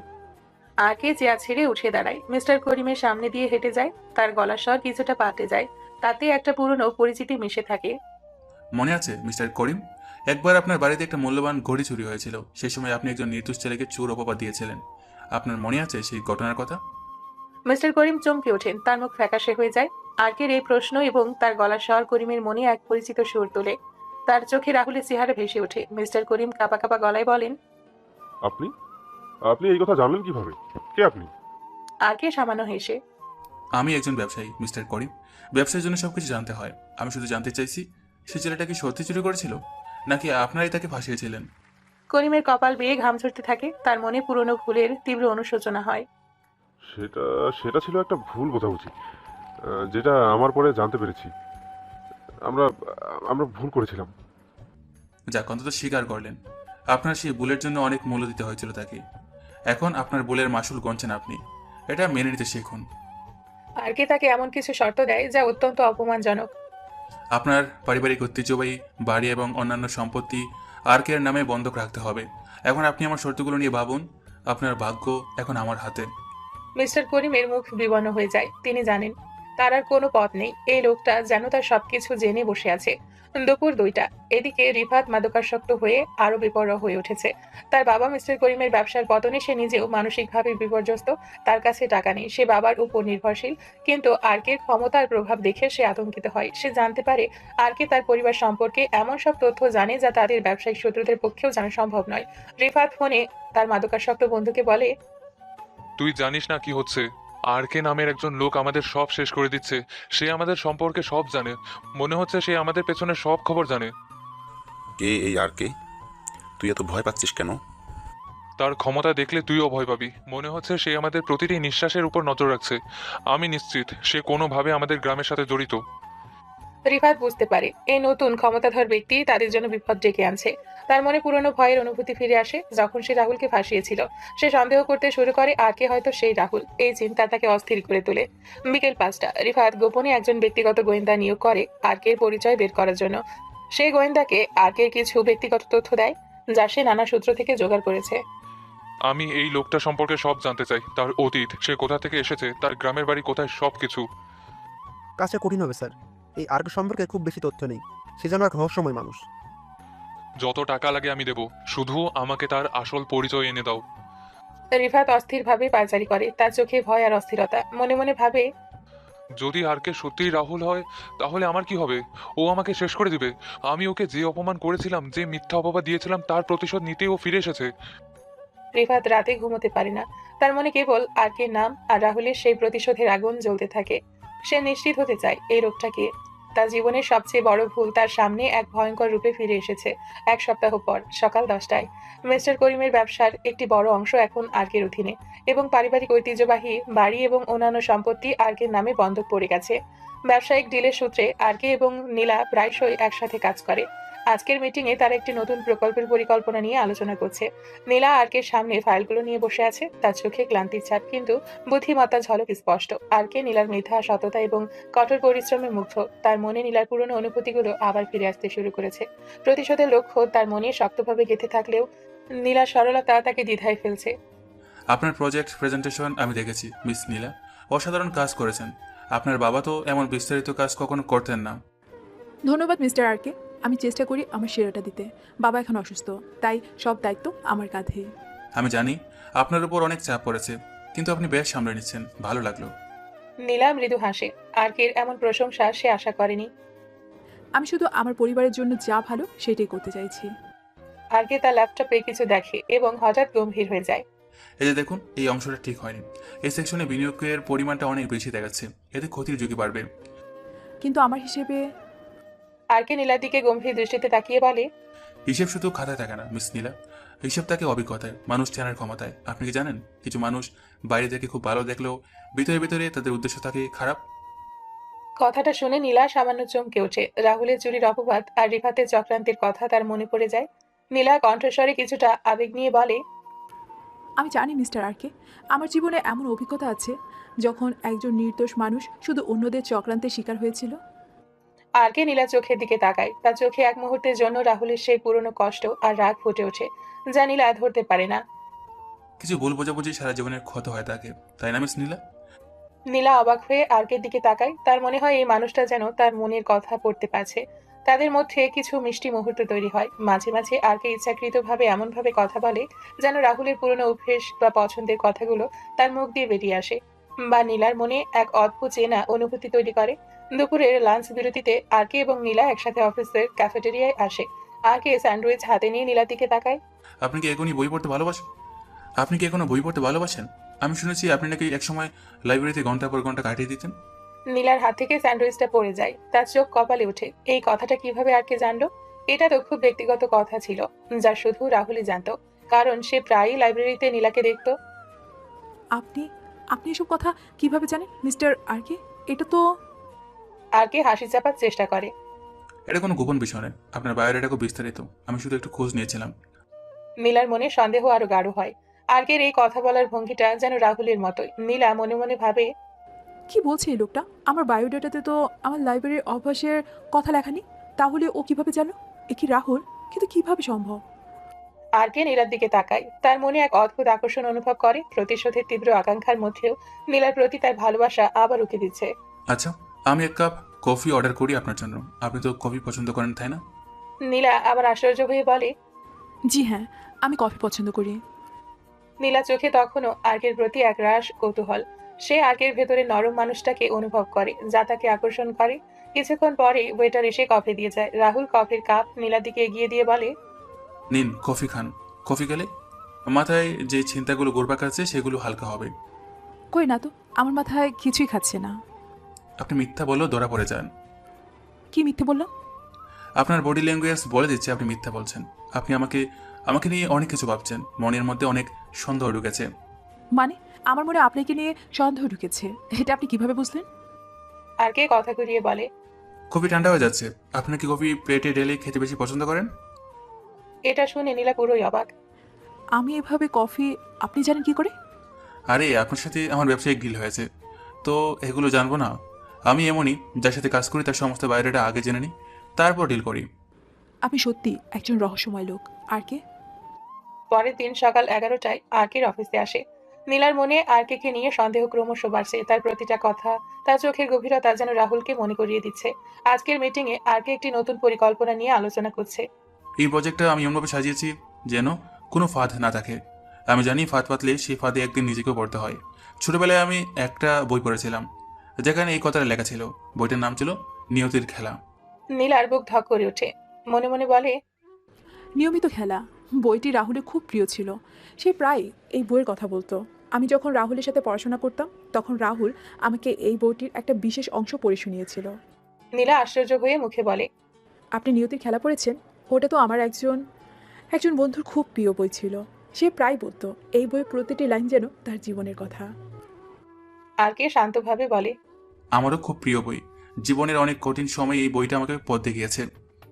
নীলার চোখে রাহুলের প্রতিছবি ভেসে ওঠে। তার মনে সন্দেহ এখন প্রায় নিশ্চিত, এই লোকটা রাহুল ছাড়া আর কেউ হতে পারে না। নীলা মনে মনে বলে, এই হয় রাহুল, নয়তো রাহুলের সম্পর্কে সবকিছু জানে, কিন্তু কেন ও নিজেকে লুকাচ্ছে? কেন পরিচয় দিচ্ছে না? দুপুর 2টা। নীলার ব্যক্তিগত গোয়েন্দা অফিস। নীলা তার বাবার দেওয়া পরিচিত একজন ব্যক্তিগত গোয়েন্দা, যার নাম শফিক, তাকে গোপনে আর্কের অতীত সম্পর্কে খোঁজ নেওয়ার জন্য নিয়োগ করে। সে শফিককে আর্কের কিছু ব্যক্তিগত তথ্য দেয়, যা সে আর্কের সাথে কথা বলে জানতে পেরেছে। শফিক ভাই, আমি চাই আপনি আর কে সম্পর্কে সব খোঁজ নিন। তার গ্রামের বাড়ি কোথায়, তার বাবা মা কে, তার পুরনো স্কুল কলেজ সব কিছু যতটা সম্ভব গোপন রাখুন। খুব কঠিন কাজ হবে ম্যাডাম। আর কে একজন রহস্যময় ব্যক্তি, তার সম্পর্কে তথ্য জোগাড় করা প্রায় অসম্ভব। তবু আপনাকে চেষ্টা করতে হবে। আমার মনে হচ্ছে তার সাথে আমার পুরনো কোনো যোগসূত্র আছে। তার চোখ, তার কথা বলার স্টাইল সব যেন আমাকে রাহুলের কথা মনে করিয়ে দিচ্ছে। শফিক অবাক হয়ে নীলার কথা শুনে সে বুঝতে পারে এই ব্যাপারটা ব্যক্তিগত। ঠিক আছে ম্যাডাম, আমি আমার সর্বোচ্চ চেষ্টা করব। সন্ধে 7টা। নীলার বেডরুম। নীলা তার ডায়েরি খুলে বসে আছে। সেখানে রাহুলের পুরনো ছবিগুলো আছে। সে আর্কের চেহারার সাথে রাহুলের ছবি মেলাতে থাকে। তার মনে তখনও এক দ্বিধা কাজ করছে, এত বড় পরিবর্তন কিভাবে সম্ভব? এই লোকটা যদি রাহুল হয় তাহলে ও কেন এত বড় মাফিয়া? কি ওর তো বিজ্ঞানী হওয়ার স্বপ্ন ছিল, আর কেনই বা আমার বাবার সাথে এমন করছে? কি রহস্য ওর জীবনে? নাকি আমি ভুল দেখছি, আমার মনের ভুল? তার সন্দেহ বাড়তে থাকে। সে অধীর আগ্রহে শফিকের রিপোর্টের জন্য অপেক্ষা করতে থাকে। সকাল 9টা। এদিকে রিফাতের চক্রান্ত, রিফাতের গোপন আস্তানা। রিফাত আর্কের উপর আরো গভীরভাবে নজর রাখতে শুরু করে। তার নিয়োগ করা ব্যক্তিগত গোয়েন্দা তাকে কিছু অস্পষ্ট প্রমাণ দেয়, যা ইঙ্গিত করে যে আর্কে এবং রাহুল এক ব্যক্তি হতে পারে। রিফাতের মনে ভয় আর অস্থিরতা বাড়তে থাকে। সে বুঝতে পারে তার অতীতের ভুলের জন্য তাকে চরম মূল্য দিতে হবে। গোয়েন্দা বলে, স্যার, আরকের গ্রামের বাড়িতে আমরা একটি পুরনো রেকর্ড পেয়েছি। তার নাম রাহুল রাজ। তার বাবা মায়ের নামও মিলে যাচ্ছে, তবে ছবিগুলো অনেক পুরনো, স্পষ্ট নয়। রিফাত কাঁপা কাঁপা হাতে রিপোর্টটা নেয়। রাহুল, সেই রাহুল। আমি জানতাম ও ফিরে আসবে। রিফাত বুঝতে পারে আর্কের এই উত্থান শুধুই ব্যবসা নয়, এটা তার বিরুদ্ধে প্রতিশোধের এক গভীর চক্রান্ত। সে আর্কেকে ভয় দেখিয়ে থামাতে চায়। দুপুর 12টায় রিফাত সরাসরি আর্কের অফিসে আসে। আর্কে তখন অফিসের করিডোরে তার একজন সহকারীর সাথে কথা বলছিল। রিফাত আর কোনো ভনিতা না করে আর্কের সামনে গিয়ে দাঁড়ায়। রিফাত আঙ্গুল উঁচিয়ে বলে, এই যে আর কে, তুই আসলে কে সেটা আমি জানি। তুই রাহুল, তাই না? সেই রাহুল যাকে আমি চোর অপবাদ দিয়ে গ্রাম থেকে তাড়িয়েছিলাম। আর্কে শান্তভাবে রিফাতের দিকে তাকায়। তার মুখে কোনো ভয় চিহ্ন নেই, বরং এক বিদ্রুপের হাসি। তার সহকারী অবাক হয়ে তাদের দিকে তাকিয়ে থাকে। আর্কে হাসি মুখে বলে, ও তাই নাকি? খুব ভালো কথা। আমি কে সেটা জানার জন্য এত কষ্ট করতে হলো তোমাকে? আর হ্যাঁ, আমি রাহুল নই, আমি আরকে। আমার নাম বলার আগে একটু সম্মান দিতে শেখো। ভনিতা করিস না, আমি সব প্রমাণ পেয়েছি। তুই ভেবেছিস আমাদের সব কেড়ে নিয়ে তুই পার পেয়ে যাবি? আমি তোর আসল পরিচয় সবাইকে ফাঁস করে দেবো। আর্কের মুখের হাসি আরো প্রশস্ত হয়। সে রিফাতের দিকে এক পা এগিয়ে আসে। তোমার সাহস থেকে আমি মুগ্ধ রিফাত, কিন্তু তুমি ভুলে যাচ্ছ এই শহরে আমি শেষ কথা। তুমি যদি আমার পরিচয় ফাঁস করতে চাও, তাহলে তার পরিণতি কি হতে পারে সেটা কি ভেবে দেখেছো? আর্কে রিফাতের কানের কাছে ফিসফিস করে কিছু বলে, যা তার শরীর শিউরে তোলে।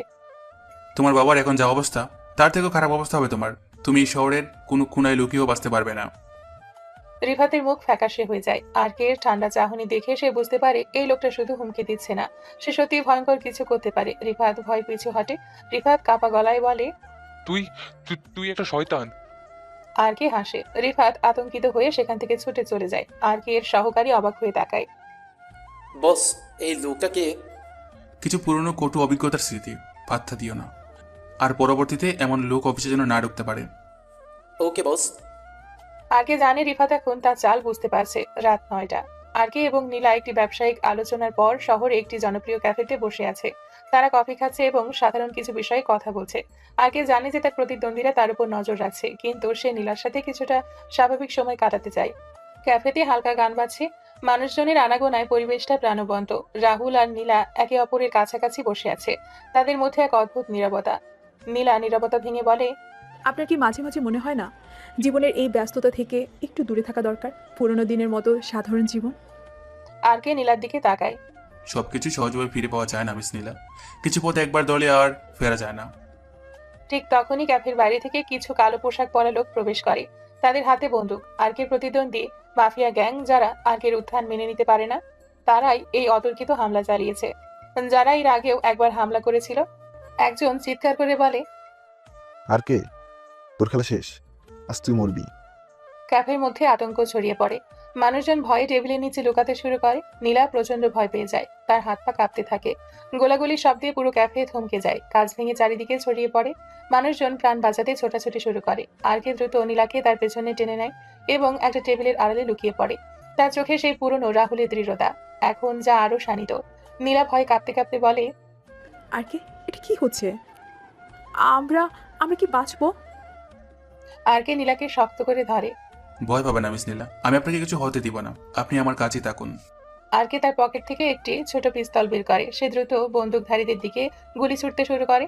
তার লক্ষ্য নির্ভুল। বন্দুকধারীরা হতবাক হয়ে যায়। তারা আরকের এত দ্রুত প্রতিক্রিয়া আশা করেনি। গুন্ডাদের থেকে আরেকজন বলে, ওকে থামাও, ও তো একা আমাদের সবাইকে শেষ করে দেবে। গোলমাল বাড়তে থাকে। আরকে নীলাকে রক্ষা করতে গিয়ে তার আসল রূপ প্রকাশ করে ফেলে। তার লড়াইয়ের ভঙ্গি, তার চোখের তেজ, এগুলো নীলা আগে দেখেনি। নীলা অবাক হয়ে দেখে তার পাশে বসে থাকা শান্ত ব্যবসায়ী এক নিমিষেই একজন হিংস্র যোদ্ধায় পরিণত হয়েছে। তার মনে আরো প্রশ্ন জাগে। এই লোকটা আসলে কি এভাবে গুন্ডাদের নির্মমভাবে মেরে ফেলেছে? ও মাই গড, এ তো দেখি অনেক ডেঞ্জারাস লোক। ক্যাফেতে তখনও গোলাগুলি চলছে। চারিদিকে আতঙ্ক, চিৎকার আর ভাঙচুরের শব্দ। আরকে নিজের জীবন বাজি রেখে নীলাকে রক্ষা করছে। সে নীলাকে নিজের শরীর দিয়ে আড়াল করে। এক মুহূর্তের জন্য তাকে একা ছাড়ে না। আরকের প্রতিটি নড়াচড়া নিখুঁত, একজন প্রশিক্ষিত যোদ্ধার মতো। সে দক্ষতার সাথে গুলি করছে এবং পাল্টা আক্রমণ চালাচ্ছে। নীলা আরকের পেছনে প্রায় জ্ঞান হারানোর মতো অবস্থায় আছে। তার সামনে এক অন্য আরকে। এই ভয়ানক পরিস্থিতিতেও সে অনুভব করে আরকের শরীরের উষ্ণতা। তার দৃঢ় হাত নীলার কোমরে শক্ত করে ধরে আছে। আরকের চোখের দিকে তাকিয়ে নীলা এক তীব্র শক্তি অনুভব করে। এই চোখ যেন তাকে বলছে, ভয় পেও না, আমি আসছি। নীলা ভয়ে কাঁপতে কাঁপতে ফিসফিস করে বলে, আর কি, ওরা ওরা আমাদের মেরে ফেলবে। আরকে নীলাকে আরো শক্ত করে ধরে। দ্রুত গতিতে একটা টেবিলের আড়াল থেকে অন্য আড়ালে যেতে যেতে বলে, আমি তোমাকে কিছু হতে দিব না নীলা, তুমি আমার কাছেই থাকো। মনে আছে ছোটবেলায় যখন আমাদের গ্রামের মেলায় আগুন লেগেছিল, তখন আমি তোমাকে কিভাবে বাঁচিয়েছিলাম? আমি বলেছিলাম ভয় পেও না, আমি আছি। সেই দিন যেমন বাঁচিয়েছিলাম, আজও বাঁচাবো। নীলা চমকে ওঠে। রাহুলের সেই ছোটবেলার কথা, মেলায় আগুন লাগার ঘটনা আর রাহুলের বলা কথাগুলো, এগুলো তো শুধু রাহুল আর তার মধ্যে সীমাবদ্ধ স্মৃতি। এই আরকে কিভাবে এসব জানে? তার মনে সন্দেহ এখন তীব্র থেকে তীব্রতর হচ্ছে। গুলি থেমে যায়। আগে সুযোগ বুঝিয়ে নীলাকে নিয়ে পেছনে দরজা দিয়ে দ্রুত ক্যাফে থেকে বেরিয়ে আসে। তারা শহরের এক নির্জন গলিপথে এসে দাঁড়ায়। নীলার হাত ধরে আরকে দ্রুত হাঁটছে। নীলা হাঁপাতে হাঁপাতে, কিভাবে পারলেন আপনি? আপনি আপনি কি সত্যি রাহুল? আরকে হঠাৎ থমকে যায়। তার মুখে এক মুহূর্তের জন্য দ্বিধা দেখা দেয়। সে নীলার দিকে তাকিয়ে নিজেকে সামলে নেয়। আরকে গম্ভীর কণ্ঠে বলে, আমি আর কি, আমি তোমাকে রক্ষা করেছি, এখন তোমার নিরাপদ স্থানে যাওয়া উচিত।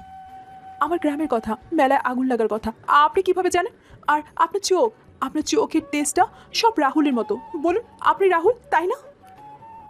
আরকে তার হাতটা আলগা করে নেয়। তার মুখে এক কঠিন অভিব্যক্তি ফিরে আসে। সে জানে নীলার সন্দেহ এখন নিশ্চিত হচ্ছে। তার ভেতর থেকে পুরনো রাহুলের দুর্বলতা বেরিয়ে আসছে। রাহুল নীলার চোখ থেকে চোখ সরিয়ে নেয়। সে তার আসল পরিচয় লুকানোর শেষ চেষ্টা করছে, কারণ সে জানে তার প্রতিশোধ এখনো শেষ হয়নি। আমার অতীত নিয়ে তোমার কৌতূহল থাকার কথা নয়। আমি তোমাকে রক্ষা করেছি, এটাই যথেষ্ট, এখন যাও। নীলা হতবাক হয়ে আরকে সত্যিকারের ভয়ঙ্কর ক্ষমতা দেখে। এই ব্যক্তি যেন সম্পূর্ণ ভিন্ন একজন মানুষ। তার চোখের দিকে তাকিয়ে নীলা নিশ্চিত হয় যে সে রাহুল। তার বিশ্বাস আরও দৃঢ় হয়। রাত 10:30 বেজে গেছে। হামলা থেকে বেঁচে ফিরে নীলা তার অ্যাপার্টমেন্টে আসে। তার মন অশান্ত। আরকের প্রতিটি কথা, তার প্রতিটি পদক্ষেপ তার মনে রাহুলের ছবি স্পষ্ট করে তুলেছে। সে অস্থিরভাবে পায়চারি করছে। তার ফোন বাজে। আরকে কল করেছে। নীলা ফোন ধরে, দৃঢ় কণ্ঠে বলে, আমি আপনার সাথে কথা বলতে চাই। আর কি, এক্ষুনি। আরকে শান্ত কণ্ঠে বলে, আমি জানি তুমি কি নিয়ে কথা বলতে চাও নীলা, কিন্তু এখন নয়। আমি অপেক্ষা করব না। আমি জানি আপনি কে। আমি নিশ্চিত আপনি রাহুল, তাই না? ফোনের ওপাশ থেকে নীরবতা। নীলার বুক ধুকপুক করছে। আরকে কয়েক মুহূর্ত পর গম্ভীর কণ্ঠে, আমি আর কে? আমি তোমার কোনো পুরনো পরিচিত নই। যা করেছে তা ভুলে যাও, নিজেকে নিরাপদ রাখো। আমি ভুলবো না। কিভাবে ভুলবো? আমার বাবার কোম্পানির এত ক্ষতি করেছেন আপনি, আর এখন আমার জীবনও বিপদে ফেলেছেন। বলুন, আপনি কেন নিজের পরিচয় গোপন করেছেন? কেন এমন করছেন? আমার মনে হয় আপনি বলেছিলেন আপনি বিজ্ঞানী হতে চেয়েছেন, তাহলে কেন আপনি এমন অন্ধকার জগতের মানুষ হলেন? আর্কের মুখে কঠিন অভিব্যক্তি। নীলার কথাগুলো তার মনে পুরনো ক্ষতগুলোতে আঘাত করছে। তোমার মনে যা খুশি ভাবতে পারো নীলা, কিন্তু আমি যা বলছি সেটাই সত্য। আমি আরকে, আর আমার ব্যক্তিগত জীবন নিয়ে তোমার প্রশ্ন করার কোনো অধিকার নেই। আমার অধিকার আছে। আপনার চোখ, আপনার কথা বলার ভঙ্গি, আপনার সেই ছোটবেলার গল্প সব প্রমাণ করে আপনি রাহুল। আমি সব কিছু জানি। আপনি আমাদের গ্রামের সেই ছেলেটা যাকে মিথ্যে অপবাদ দিয়ে গ্রাম থেকে তাড়িয়ে দেওয়া হয়েছিল। আরকে ফোন কেটে দেয়। নীলা হতবাক হয়ে যায়। সে জানে সে যা বলছে তা সত্য। আরকে অস্বীকার করলেও তার আচরণ, তার চোখের ভাষা নীলার সন্দেহকে আরো শক্তিশালী করে তুলেছে। নীলা নিজেকে উদ্দেশ্য করে হতাশ হয়ে যায়। রাহুল, তুমি কেন এমন করছো? তুমি কেন নিজেকে লুকাচ্ছ? আমি জানি তুমিই রাহুল। তুমি আমার সাথে কথা বলছো না কেন? নীলা তার মনের মধ্যে এক অস্থিরতা অনুভব করে। একদিকে রাহুলের প্রতি পুরনো টান, অন্যদিকে আরকের ভয়ঙ্কর পরিচয়। তার সম্পর্ক এখন এক জটিল মোড়ে দাঁড়িয়ে। সকাল 10টা। আরকের প্রতিশোধের খেলা এখন চূড়ান্ত ধাপে। মিস্টার করিম পরিবারকে আরো গভীরে ফেলে দেওয়া হয়েছে। তাদের পারিবারিক ঐতিহ্যবাহী বাড়ি, যা তাদের অহংকারের প্রতীক ছিল, এখন নিলামে উঠছে। বাড়ির উঠোনে মানুষের ভিড়। কিছু লোক দরাদরি করছে। মিস্টার করিম মানসিকভাবে সম্পূর্ণ ভেঙে পড়েছেন। তার শরীর দুর্বল, চোখে জল। তিনি বাড়ির বারান্দায় বসে আছেন। তার মুখে শুধু হতাশা। রিফাত মাদকাসক্তির কারণে চরম সংকটে পড়েছে। সে এখন আর বাড়ির দিকেও তাকায় না। নীলা বাবার কাছে এসে কাঁপা কাঁপা হাতে জল দিতে দিতে বলে, বাবা, তুমি কিছু খাও। এভাবে থাকলে তোমার শরীর আরো খারাপ করবে। মিস্টার করিম শূন্য দৃষ্টিতে তাকিয়ে বলে, সব শেষ হয়ে গেল নীলা, আমার সব শেষ হয়ে গেল। আমার এত বছরের পরিশ্রম, আমার সম্মান সব ধুলোয় মিশে গেল। কেন এমন হলো? আমরা জানি না বাবা, কিন্তু আমাদের টিকে থাকতে হবে। আমি আছি তোমার সাথে। ঠিক তখনই নিলাম শুরু হয়। একজন নিলামকারী লোক হাতুড়ি পেটাতে পেটাতে দাম ডাকছে। এই বিশাল বাড়িটির ভিত্তিমূল্য 50 কোটি টাকা। কে আছেন দাম বলার জন্য? 50 কোটি। কিছুক্ষণ পর একজন অজ্ঞাত ব্যক্তি সবচেয়ে বেশি দামে বাড়িটি কিনে নেয়। মিস্টার করিমের চোখ থেকে টপটপ করে জল পড়তে থাকে। মিস্টার করিমের চোখের সামনে তার সারা জীবনের স্বপ্ন, তার অহংকার ভেঙে চুরমার হয়ে যাচ্ছিল। তার মনে শুধু সেই দিনের কথা ভেসে আসছিল, যেদিন তিনি রাহুলকে অপমান করেছিলেন। দুপুর 2টা। করিম ট্রেডার্সের প্রধান অফিস। করিম ট্রেডার্সের সমস্ত ব্যবসা, সম্পত্তি সবকিছু এখন বন্ধক পড়ে গেছে। তাদের হাতে আর কিছুই নেই। আরকে তার একজন প্রতিনিধিকে পাঠিয়েছে সমস্ত কাগজপত্র বুঝে নেওয়ার জন্য। আরকের প্রতিনিধি এসে বলে, আপনার সমস্ত সম্পত্তি এখন আমাদের নামে। আপনাদের এখন এই অফিস খালি করে দিতে হবে। মিস্টার করিম হতাশ হয়ে বলে, আমাদের কি আর কিছুই রইল না? সব চলে গেল। সবকিছু চুক্তি অনুযায়ী হয়েছে মিস্টার করিম। আপনি সব শর্ত মেনে নিয়ে স্বাক্ষর করেছিলেন। করিম পরিবার এখন পুরোপুরি পথের ভিখারি। মিস্টার করিমের স্বাস্থ্য আরো ভেঙে পড়ে। রিফাত তার মাদকাসক্তির কারণে রাস্তায় রাস্তায় ঘুরছে। তার কোনো হুঁশ নেই। নীলা মনে মনে বলে, তুমি কেন এমন করছো রাহুল? এটা কিসের প্রতিশোধ? আমাদের সবকিছু কেড়ে নিয়ে তোমার কি লাভ হচ্ছে? রাত 7টা। শহরের এক অন্ধকার গলিপথ। রিফাত মাদকাসক্তির কারণে তার শেষ আশ্রয়টুকুও হারিয়েছে। সে এখন রাস্তায় রাস্তায় ঘুরছে, সম্পূর্ণ দিশেহারা। তার মাদকাসক্তির জন্য তার শরীরও দুর্বল হয়ে পড়েছে। তার চোখে মুখে এক রাশ ভয় আর আতঙ্ক। সে বুঝতে পারছে তার জীবন শেষ। রিফাতের সামনে এসে হাজির হয় রাহুল। রিফাত কাঁপা কাঁপা গলায় বলে, তুই রাহুল, তাই না? আমি জানতাম তুই ফিরে আসবি। আমি তোর ক্ষতি করেছি, আমি তোকে ফাঁসিয়েছিলাম, আমাকে ক্ষমা কর। আরকে শান্তভাবে রিফাতের দিকে তাকায়। তার চোখে কোনো সহানুভূতি নেই, কেবল সেই পুরনো প্রতিশোধের আগুন। সে জানে এই রিফাতই তার জীবনের সব দুঃখের কারণ। রাহুল এই মুহূর্তটার জন্য অনেক বছর ধরে অপেক্ষা করছিল। রিফাতের এই বিধ্বস্ত চেহারা দেখে তার মনে এক অদ্ভুত মিশ্র অনুভূতি হয়, তৃপ্তি আর তিক্ততা। ক্ষমা? তুমি কি ভেবেছিলে আমি তোমাকে এত সহজে ক্ষমা করে দেবো? যখন তুমি আমাকে চোর অপবাদ দিয়েছিলে, তখন কি আমার কথা একবার ভেবেছিলে? রিফাত রাহুলের পায়ে লুটিয়ে পড়ে। আমি ভুল করেছিলাম রাহুল, আমাকে ক্ষমা করে দে। আমি লোভে পড়ে এসব করেছিলাম। আমার বাবা আমাকে জোর করেছিল। আমি তোর শার্টে ঘড়ির টুকরোটা রেখেছিলাম। আমি পুলিশকে খবর দিয়েছিলাম। আমি আমি তোর জীবনটা নষ্ট করে দিয়েছিলাম। আমাকে বাঁচা রাহুল, আমার কিছুই নেই। রিফাত হাওমাও করে কাঁদতে থাকে। সে তার সব ভুলের জন্য স্বীকারোক্তি দেয়। তোমার শাস্তি ক্ষমা নয় রিফাত, তোমার জন্য আমি অন্য শাস্তি ঠিক করে রেখেছি। আগে তার একজন বিশ্বস্ত লোককে ইশারা করে। সঙ্গে সঙ্গে দুজন লোক রিফাতকে টেনে তুলে। না না রাহুল, আমাকে ছেড়ে দে। আমি আর কখনো এমন করব না। আমাকে জেলে পাঠা, তবুও হাসপাতালে পাঠাস না। আরকে রিফাতকে কঠিন শাস্তি দেয়। সে রিফাতকে তার সমস্ত সম্পত্তি থেকে বঞ্চিত করে এবং তাকে একটি মানসিক হাসপাতালে পাঠানোর ব্যবস্থা করে। সে জানে এই শাস্তি রিফাতের জন্য মৃত্যুর থেকেও ভয়ানক। তোমার জায়গা এখন এখানে নয় রিফাত। তোমার মতো মানুষ এই সমাজে বসবাসের যোগ্য নয়। রিফাতকে টেনে হিঁচড়ে গাড়িতে ওঠানো হয়। তার আর্তনাদ গলিপথে প্রতিধ্বনিত হয়। আর্কের মুখে কোনো অনুশোচনা নেই। তার প্রতিশোধ এখন সম্পূর্ণ। তার চোখে এক ঠান্ডা শূন্যতা। সে জানে তার জীবনের এক কঠিন অধ্যায় শেষ হলো। পরের দিন সকাল 10টা।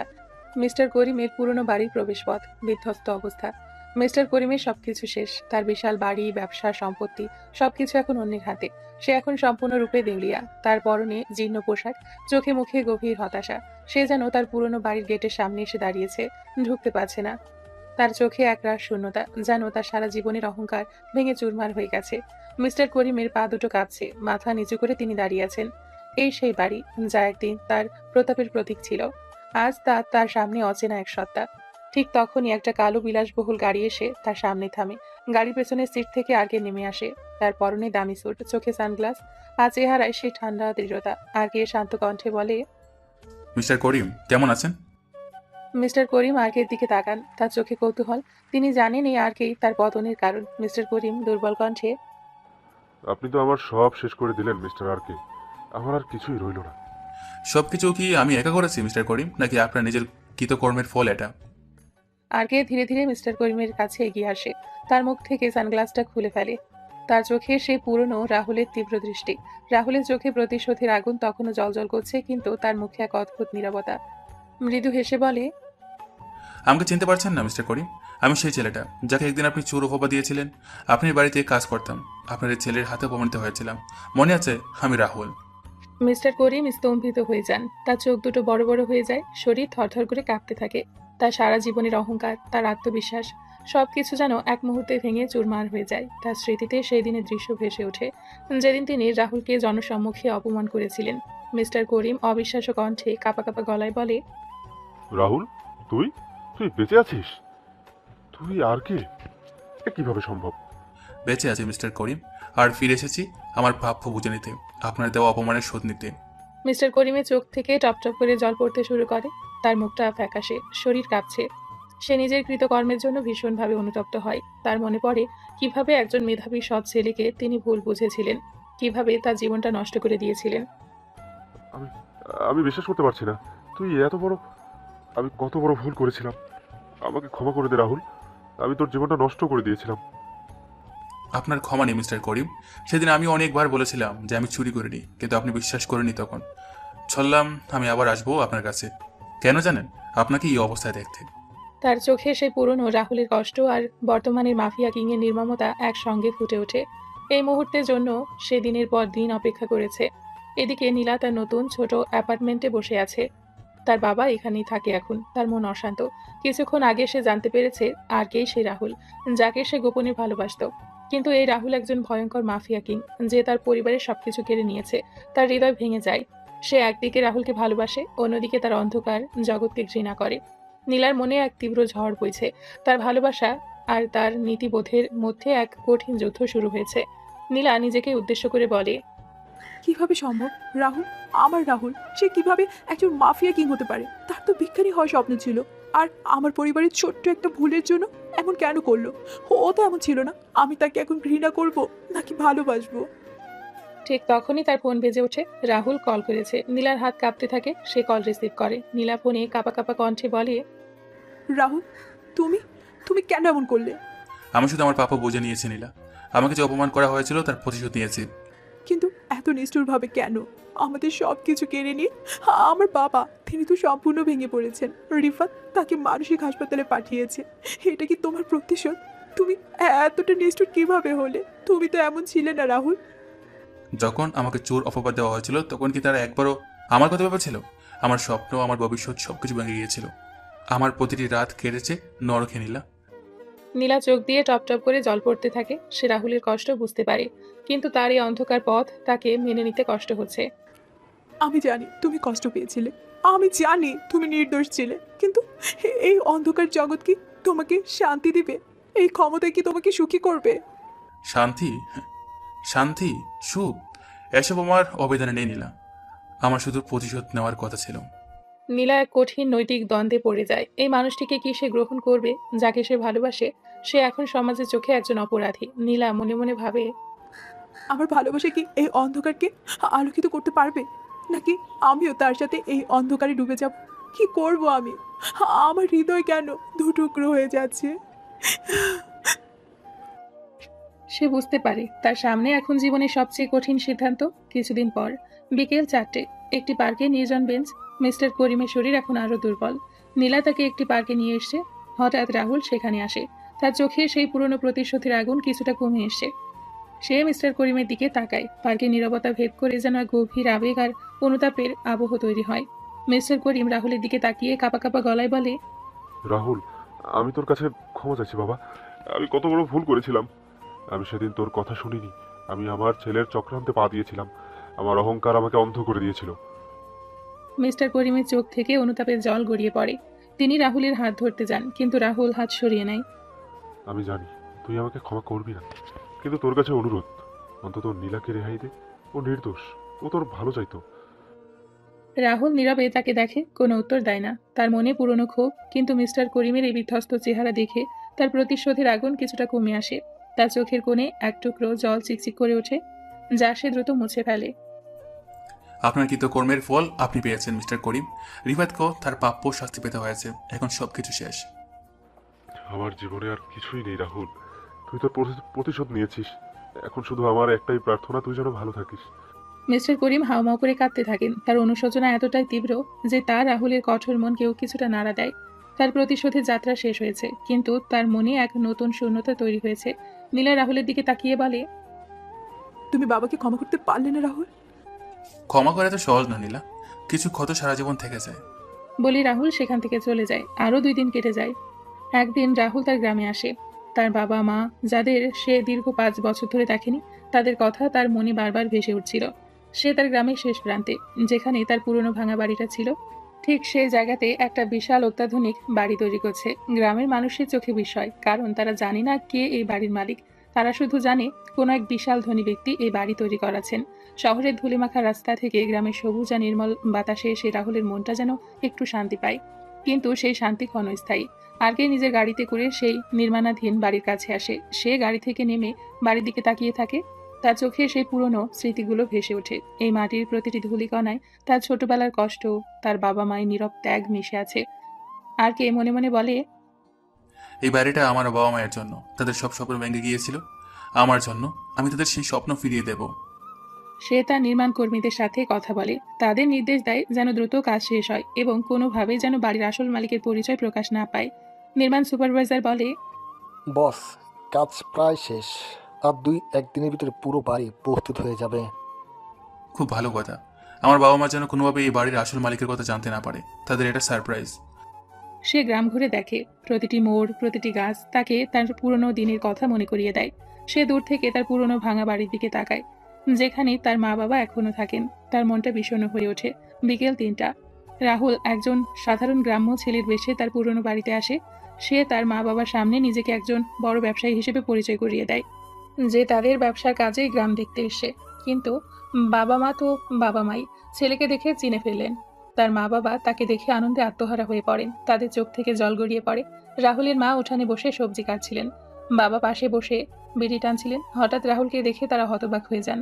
রাহুলের মা কাঁপা কাঁপা গলায় বলেন, রাহুল, বাবা আমার, তুই বেঁচে আছিস?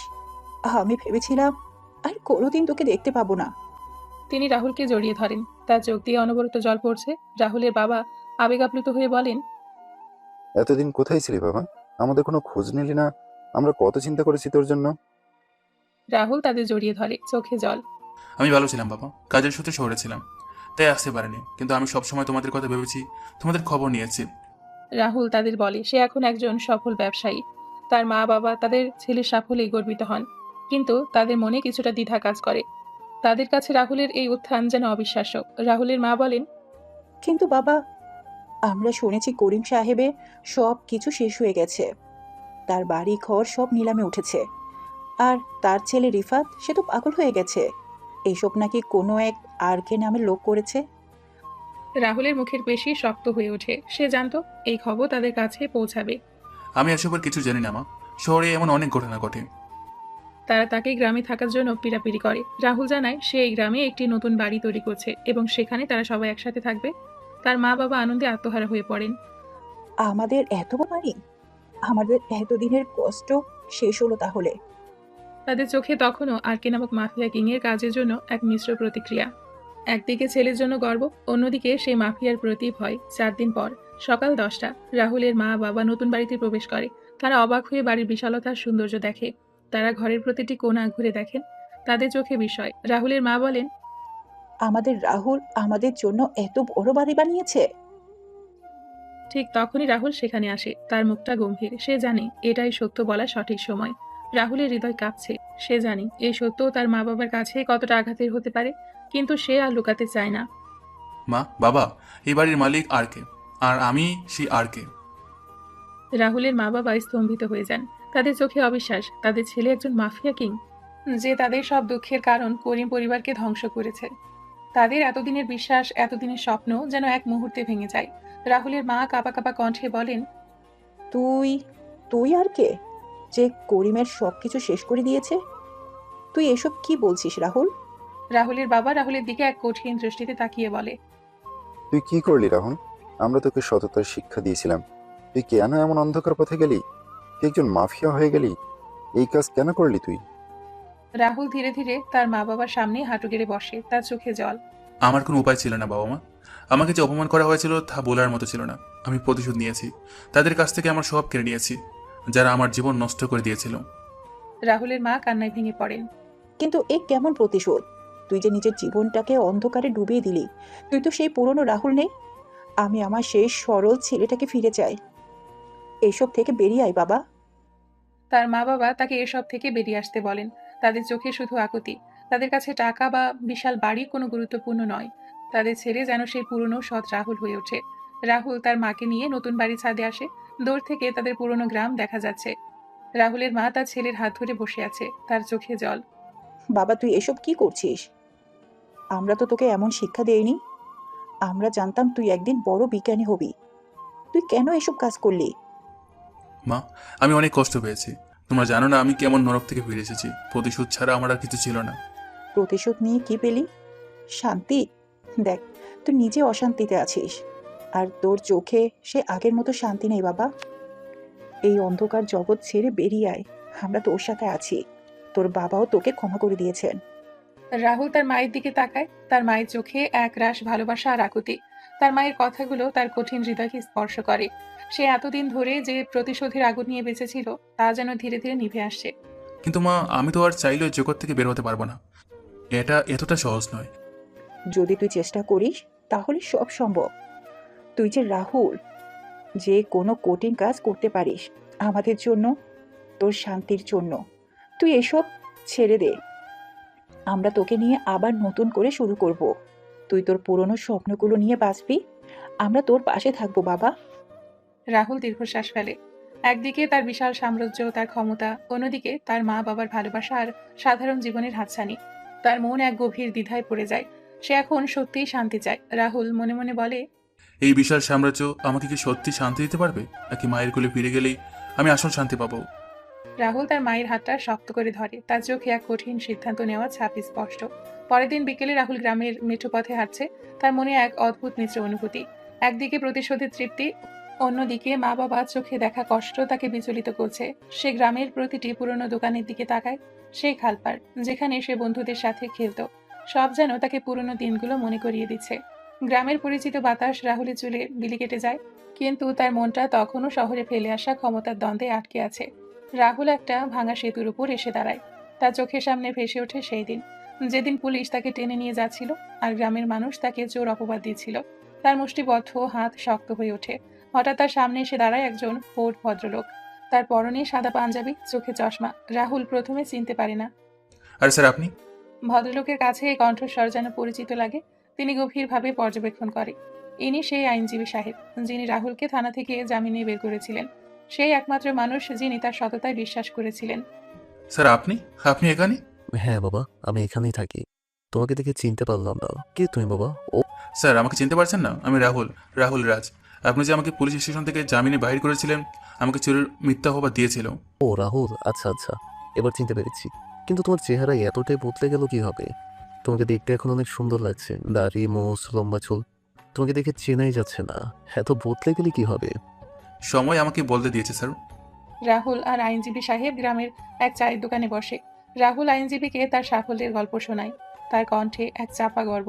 সে তার প্রতিশোধের কথা বলে, কিভাবে সে করিম পরিবারকে শেষ করে দিয়েছে, যারা তাকে মিথ্যে অপবাদ দিয়েছিল।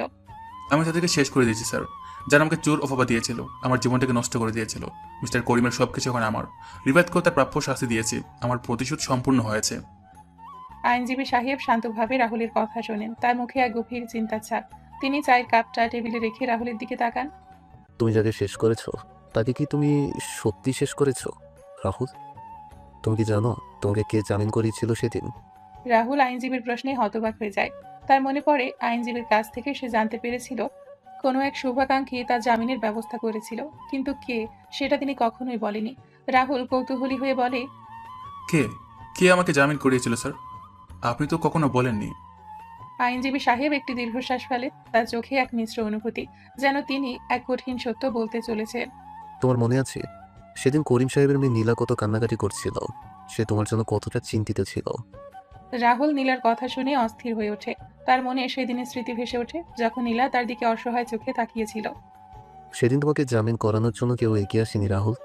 তোমার মা বাবার কাছেও তখন টাকা ছিল না। জানো কে তোমার জামিনের ব্যবস্থা করেছিল? জানো? রাহুল অধীর আগ্রহে আইনজীবীর দিকে তাকায়। তার বুক ধুকপুক করছে।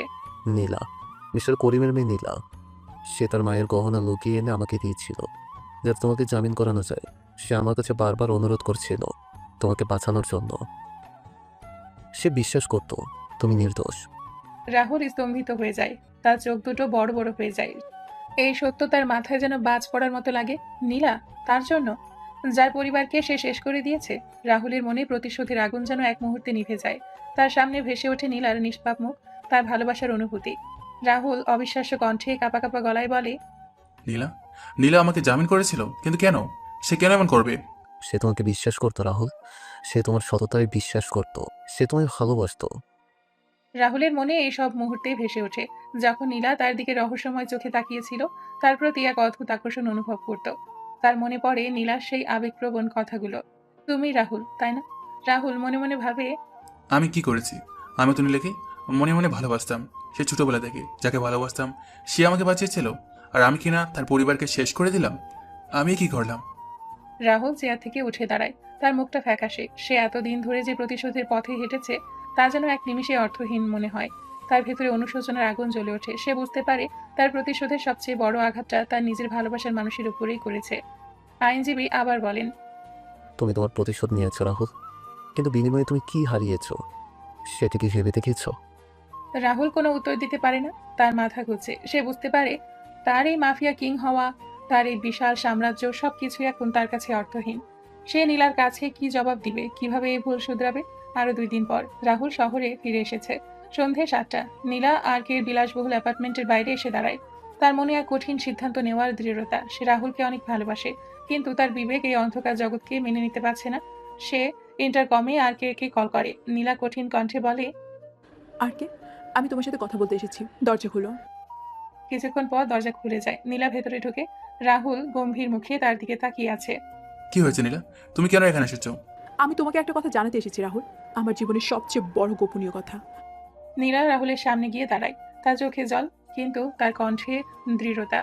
রাহুল, আমি তোমাকে ভালোবাসি। আমার জীবনের প্রতিটা মুহূর্তে আমি তোমাকে খুঁজেছি। তুমি যখন চলে গিয়েছিলে আমি বিশ্বাস করিনি তুমি চোর। আমি সব সময় তোমার ভালো চেয়েছি। রাহুলের চোখে এক অদ্ভুত মুগ্ধতা। নীলার ভালোবাসা তার কঠিন হৃদয়কে স্পর্শ করে। আমি তোমাকে।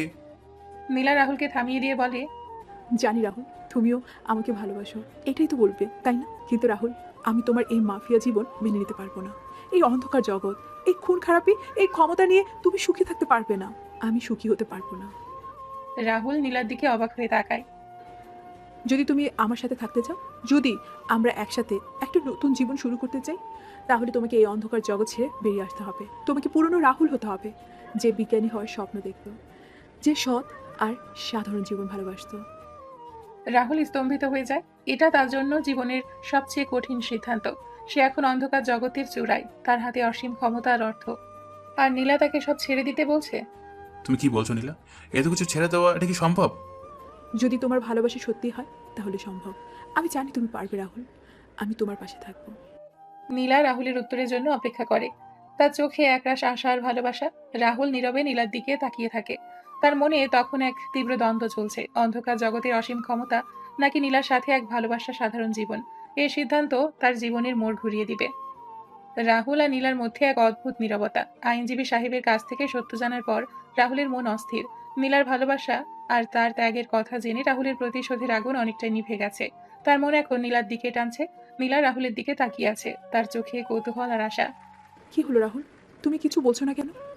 রাহুল ধীরে ধীরে নীলার কাছে এগিয়ে আসে, তার মুখে এক গভীর আবেগ। সে নীলার হাত ধরে।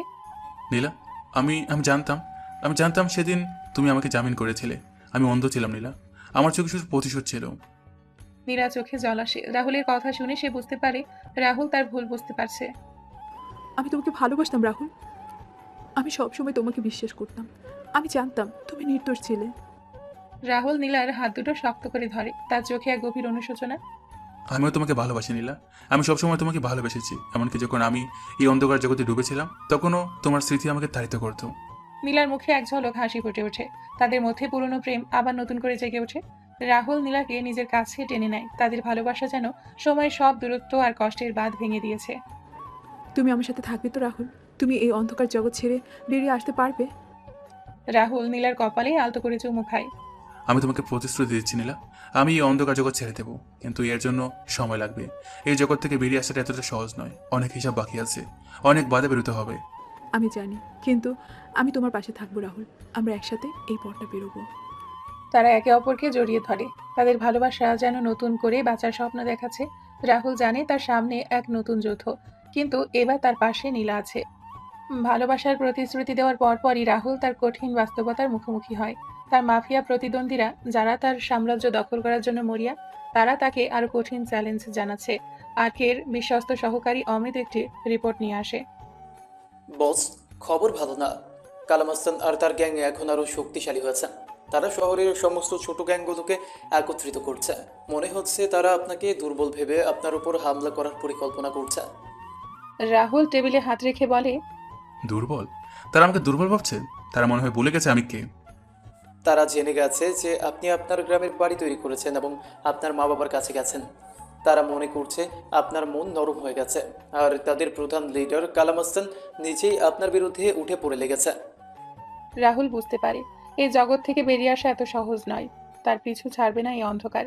তার ক্ষমতা শেষে থাকাটাই তার জন্য এখন বিপদ ডেকে আনছে। কালামাস্তান, তার এত বড় সাহস! সেও তো জানে না এই আর কে কতটা ভয়ঙ্কর হতে পারে। বস, তারা শহরের বিভিন্ন প্রান্তে আমাদের অবৈধ ব্যবসাগুলোতে হামলা চালাচ্ছে। আমাদের লোকসান বাড়ছে। রাহুল চিন্তিত হয়ে ওঠে। সে নীলাকে প্রতিশ্রুতি দিয়েছে এই জগৎ ছেড়ে দিবে, কিন্তু এই পরিস্থিতি তাকে থামতে দিচ্ছে না। এই কালো মাস্তানকে শেষ না করলে আমি কোনোদিন এই জগৎ থেকে বেরিয়ে আসতে পারবো না। নীলাকে আর বাবা মাকে দেওয়া আমার প্রতিশ্রুতি পূরণ করতে হলে আমাকে আরও একবার নোংরা খেলায় নামতে হবে।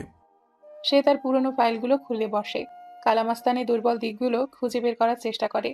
পরের দিন সকাল 10টা, আর্কের অফিসে নীলা এসে হাজির। নীলা রাহুলকে তার অন্ধকার জগৎ থেকে বেরিয়ে আসার জন্য প্রতিনিয়ত উৎসাহিত করে। সে রাহুলের অফিসে আসে, তার হাতে কিছু ফাইল। সে বৈধ ব্যবসার নতুন নতুন সুযোগ নিয়ে এসেছে। রাহুল, আমি কিছু নতুন ব্যবসা আইডিয়া নিয়ে এসেছি। তুমি তো এখন অনেক ধনী, তুমি চাইলে বৈধ পথেও বড় কিছু করতে পারো। যেমন এই প্রজেক্টটা দেখো, এতে প্রচুর লাভের সম্ভাবনা আছে, আর এটা সম্পূর্ণ পরিষ্কার ব্যবসা। রাহুল নীলার দিকে তাকায়, তার চোখে এক মিশ্র অনুভূতি। একদিকে নীলার প্রচেষ্টা দেখে সে মুগ্ধ, অন্যদিকে তার মাথায় তখনও মাফিয়া জগতের হিসেব ঘুরছে। নীলা, আমি বুঝতে পারছি তুমি কি চাইছো, কিন্তু আমার হাতে এখন অনেক কাজ। কালামাস্তান আমাকে সহজে ছাড়বে না। আমি জানি, কিন্তু তোমাকে এই অন্ধকার থেকে বেরিয়ে আসতে হবে রাহুল। আমি তোমাকে সাহায্য করব, আমি তোমার সাথে আছি। আমরা একসাথে এই বৈধ ব্যবসাটা শুরু করি। আমি আমার অভিজ্ঞতা দিয়ে তোমাকে সাহায্য করব। নীলা রাহুলের পাশে গিয়ে বসে, ফাইলগুলো খুলে তাকে বোঝাতে শুরু করে। তার চোখে এক দৃঢ় বিশ্বাস, সে পারবে রাহুলকে ফিরিয়ে আনতে। মনে আছে তুমি বলেছিলে তুমি বিজ্ঞানী হতে চাও? তোমার সেই স্বপ্নটা কি আর পূরণ হবে না? তুমি এই অবৈধ ব্যবসা ছেড়ে দাও রাহুল।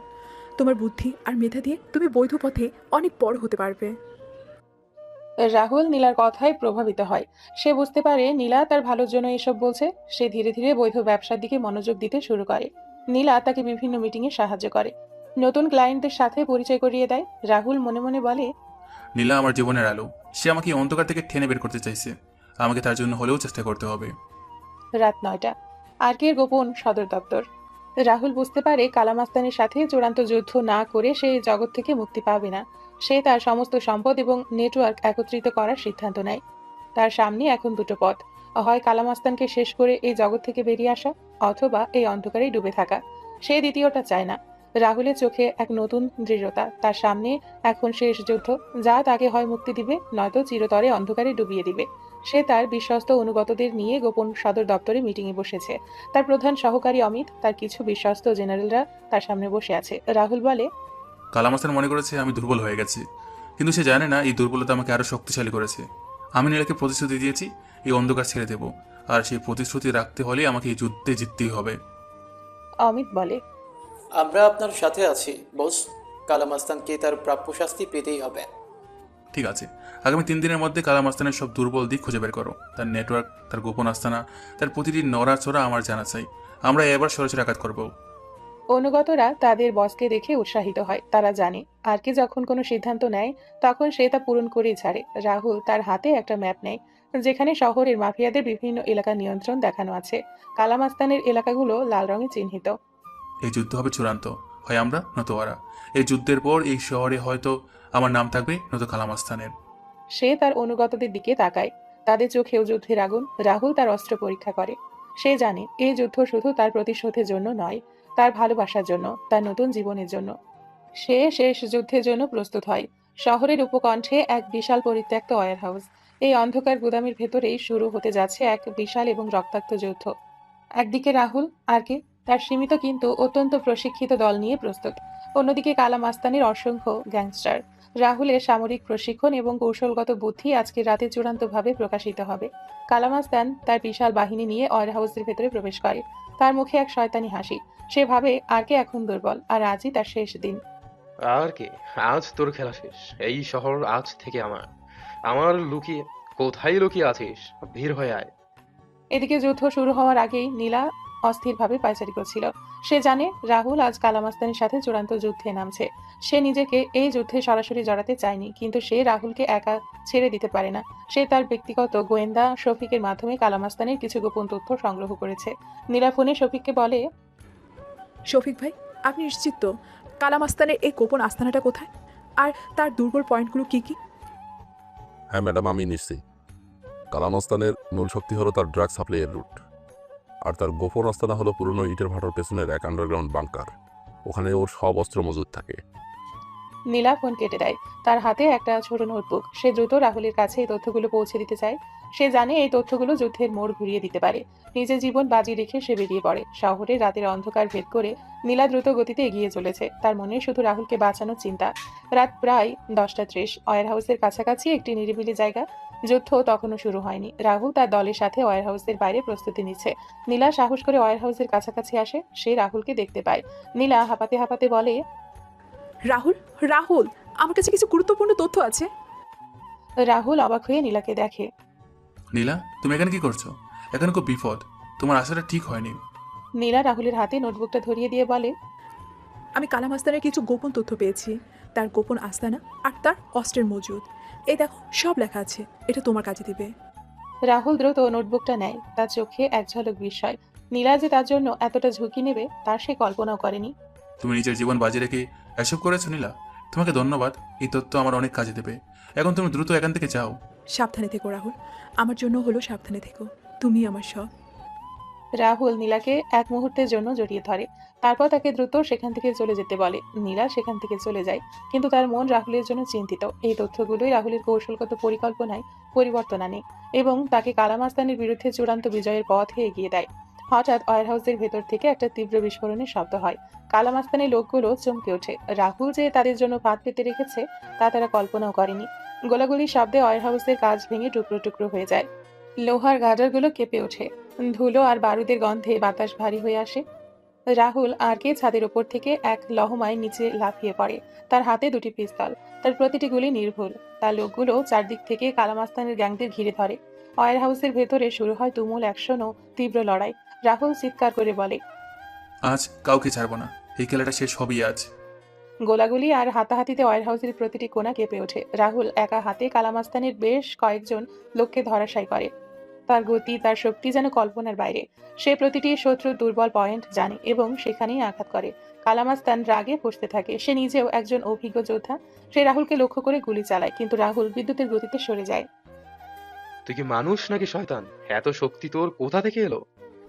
এটা সেই শক্তি যা আমাকে তোর মতো জঘন্য মানুষদের হাত থেকে বাঁচিয়েছিল। এটা সেই শক্তি যা আমি আমার অপমানের প্রতিশোধ নিতে অর্জন করেছিলাম। কালামাস্তান এবং তার গ্যাং পাল্টা আক্রমণ চালায়। ওয়্যার হাউসের ভেতরে বোমা বিস্ফোরণের শব্দ হয়, ধোঁয়ায় সবকিছু ঢেকে যায়। রাহুলের কৌশলগত বুদ্ধি এখানে সবচেয়ে বেশি কাজে লাগে। সে ধোঁয়াকে ব্যবহার করে তার শত্রুদের বিভ্রান্ত করে এবং এক এক করে তাদের পরাস্ত করে। তার সামরিক প্রশিক্ষণ তাকে প্রতিটি মুহূর্তে এগিয়ে রাখে।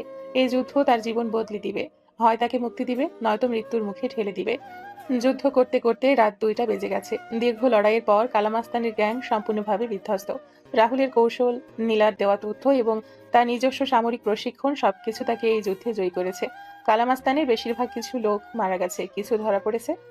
কালামাস্তান একা দাঁড়িয়ে আছে, তার শরীর ক্ষতবিক্ষত, তার চোখে ভয় আর অবিশ্বাস। রাহুল আর কে তার সামনে এসে দাঁড়ায়, তার মুখে এক ঠান্ডা দৃঢ়তা। কালামাস্তান বলে, তুই তুই আমাকে হারিয়ে দিলি। আমি ভেবেছিলাম তুই দুর্বল হয়ে গেছিস। আমি কখনো দুর্বল ছিলাম না কালামাস্তান, আমি শুধু সঠিক সময়ের অপেক্ষা করছিলাম। রাহুল কালামাস্তানকে নিরস্ত্র করে এবং তাকে পরাজিত করে। কালামাস্তান ধরা পড়ে। পুলিশের সাইরেন শোনা যায়। রাহুল তার দলকে নির্দেশ দেয় যেন কালামাস্তানকে পুলিশের হাতে তুলে দেওয়া হয়। কালামাস্তানের পতন হয়। তার মাফিয়া সাম্রাজ্য চিরতরে বিলীন হয়ে যায়। শহরের আন্ডারওয়ার্ল্ডে আর কে এখন একক অধিপতি। রাহুল তার অনুগতদের দিকে তাকিয়ে বলে, আমাদের কাজ শেষ, এই সাম্রাজ্য এখন আমাদের হাতের মুঠোয়, কিন্তু আমি ক্ষমতা ধরে রাখতে চাই না। তার অনুগতরা অবাক হয়ে তাকায়। অমিত বলে, বস, কি বলছেন আপনি? এই শহর এখন আপনার? আপনি এখন একক মাফিয়া কি? আমি আর এই অন্ধকার জগতে থাকতে চাই না। আমি নীলাকে আর বাবা মাকে কথা দিয়েছি, আমি এই সব ছেড়ে দেব। আমি আমার সমস্ত অবৈধ কাজ বন্ধ করার নির্দেশ দিচ্ছি। রাহুল তার সমস্ত অবৈধ ব্যবসা যেমন ড্রাগ পাচার, অস্ত্র পাচার, জুয়া সবকিছু বন্ধ করার নির্দেশ দেয়। তার অনুগতরা প্রথমে দ্বিধাগ্রস্ত হলেও রাহুলের দৃঢ়তা দেখে তারা মেনে নেয়। আমার এই সিদ্ধান্ত অপরিবর্তনীয়। আমি একজন নতুন মানুষ হতে চাই। আমি আমার বাবা মার কাছে ফিরে যেতে চাই। আমি নীলার সাথে একটা নতুন জীবন শুরু করতে চাই। এই ক্ষমতার নেশা আমাকে আর পাবে না। সে বুঝতে পারে সত্যিকারের শক্তি ক্ষমতা বা অর্থ নয়। সত্যিকারের শক্তি হলো নিজের ইচ্ছা শক্তি আর ভালোবাসার জন্য সবকিছু ত্যাগ করার ক্ষমতা। পরের দিন সকাল 10টা। আর কে এর কর্পোরেট অফিস। যুদ্ধ শেষ। আর কে এখন সম্পূর্ণ নতুন এক পথে হাঁটছে। সে তার বিশ্বস্ত সহকারী অমিত এবং তার পুরনো কিছু বন্ধু ও অনুগতদের ডেকে একত্রিত করে। এরা সবাই তার অন্ধকার সাম্রাজ্য গুটিয়ে নিতে সাহায্য করবে। আমি তোমাদের সবাইকে ডেকেছি কারণ আমি তোমাদের জানাতে চাই আমি আর এই মাফিয়ার জগতের সাথে কোনো সম্পর্ক রাখবো না। আমি আমার সমস্ত অবৈধ ব্যবসা বন্ধ করে দিচ্ছি। তার বন্ধুরা অবাক হয়ে তাকায়। তারা এতদিন ধরে আর্কের আজ্ঞাবাহী ছিল, তার সাম্রাজ্যের অংশীদার ছিল। কিন্তু বস, এত বড় সাম্রাজ্য, এটা কিভাবে সম্ভব? আর এই সব সম্পত্তি দিয়ে কি হবে? আমি আমার সমস্ত অবৈধ সম্পদ সমাজের উন্নয়নে ব্যয় করব। যারা গরিব, যারা অসহায়, তাদের জন্য স্কুল হাসপাতাল তৈরি করব। আমি আমার বাবা মার জন্য এই গ্রামে একটি দাতব্য হাসপাতাল তৈরি করব। আর আমি নিজেও বৈধ ব্যবসায় ফিরে আসবো নীলার সাথে মিলে। তার বন্ধুরা একে অপরের দিকে তাকায়। প্রথমে তারা দ্বিধাগ্রস্ত হলেও রাহুলের চোখে তারা এক নতুন দৃঢ়তা দেখতে পায়।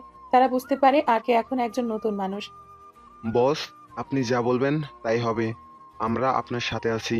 আপনি আমাদের জীবন দিয়েছেন, এখন আপনি আমাদের পথ দেখাচ্ছেন।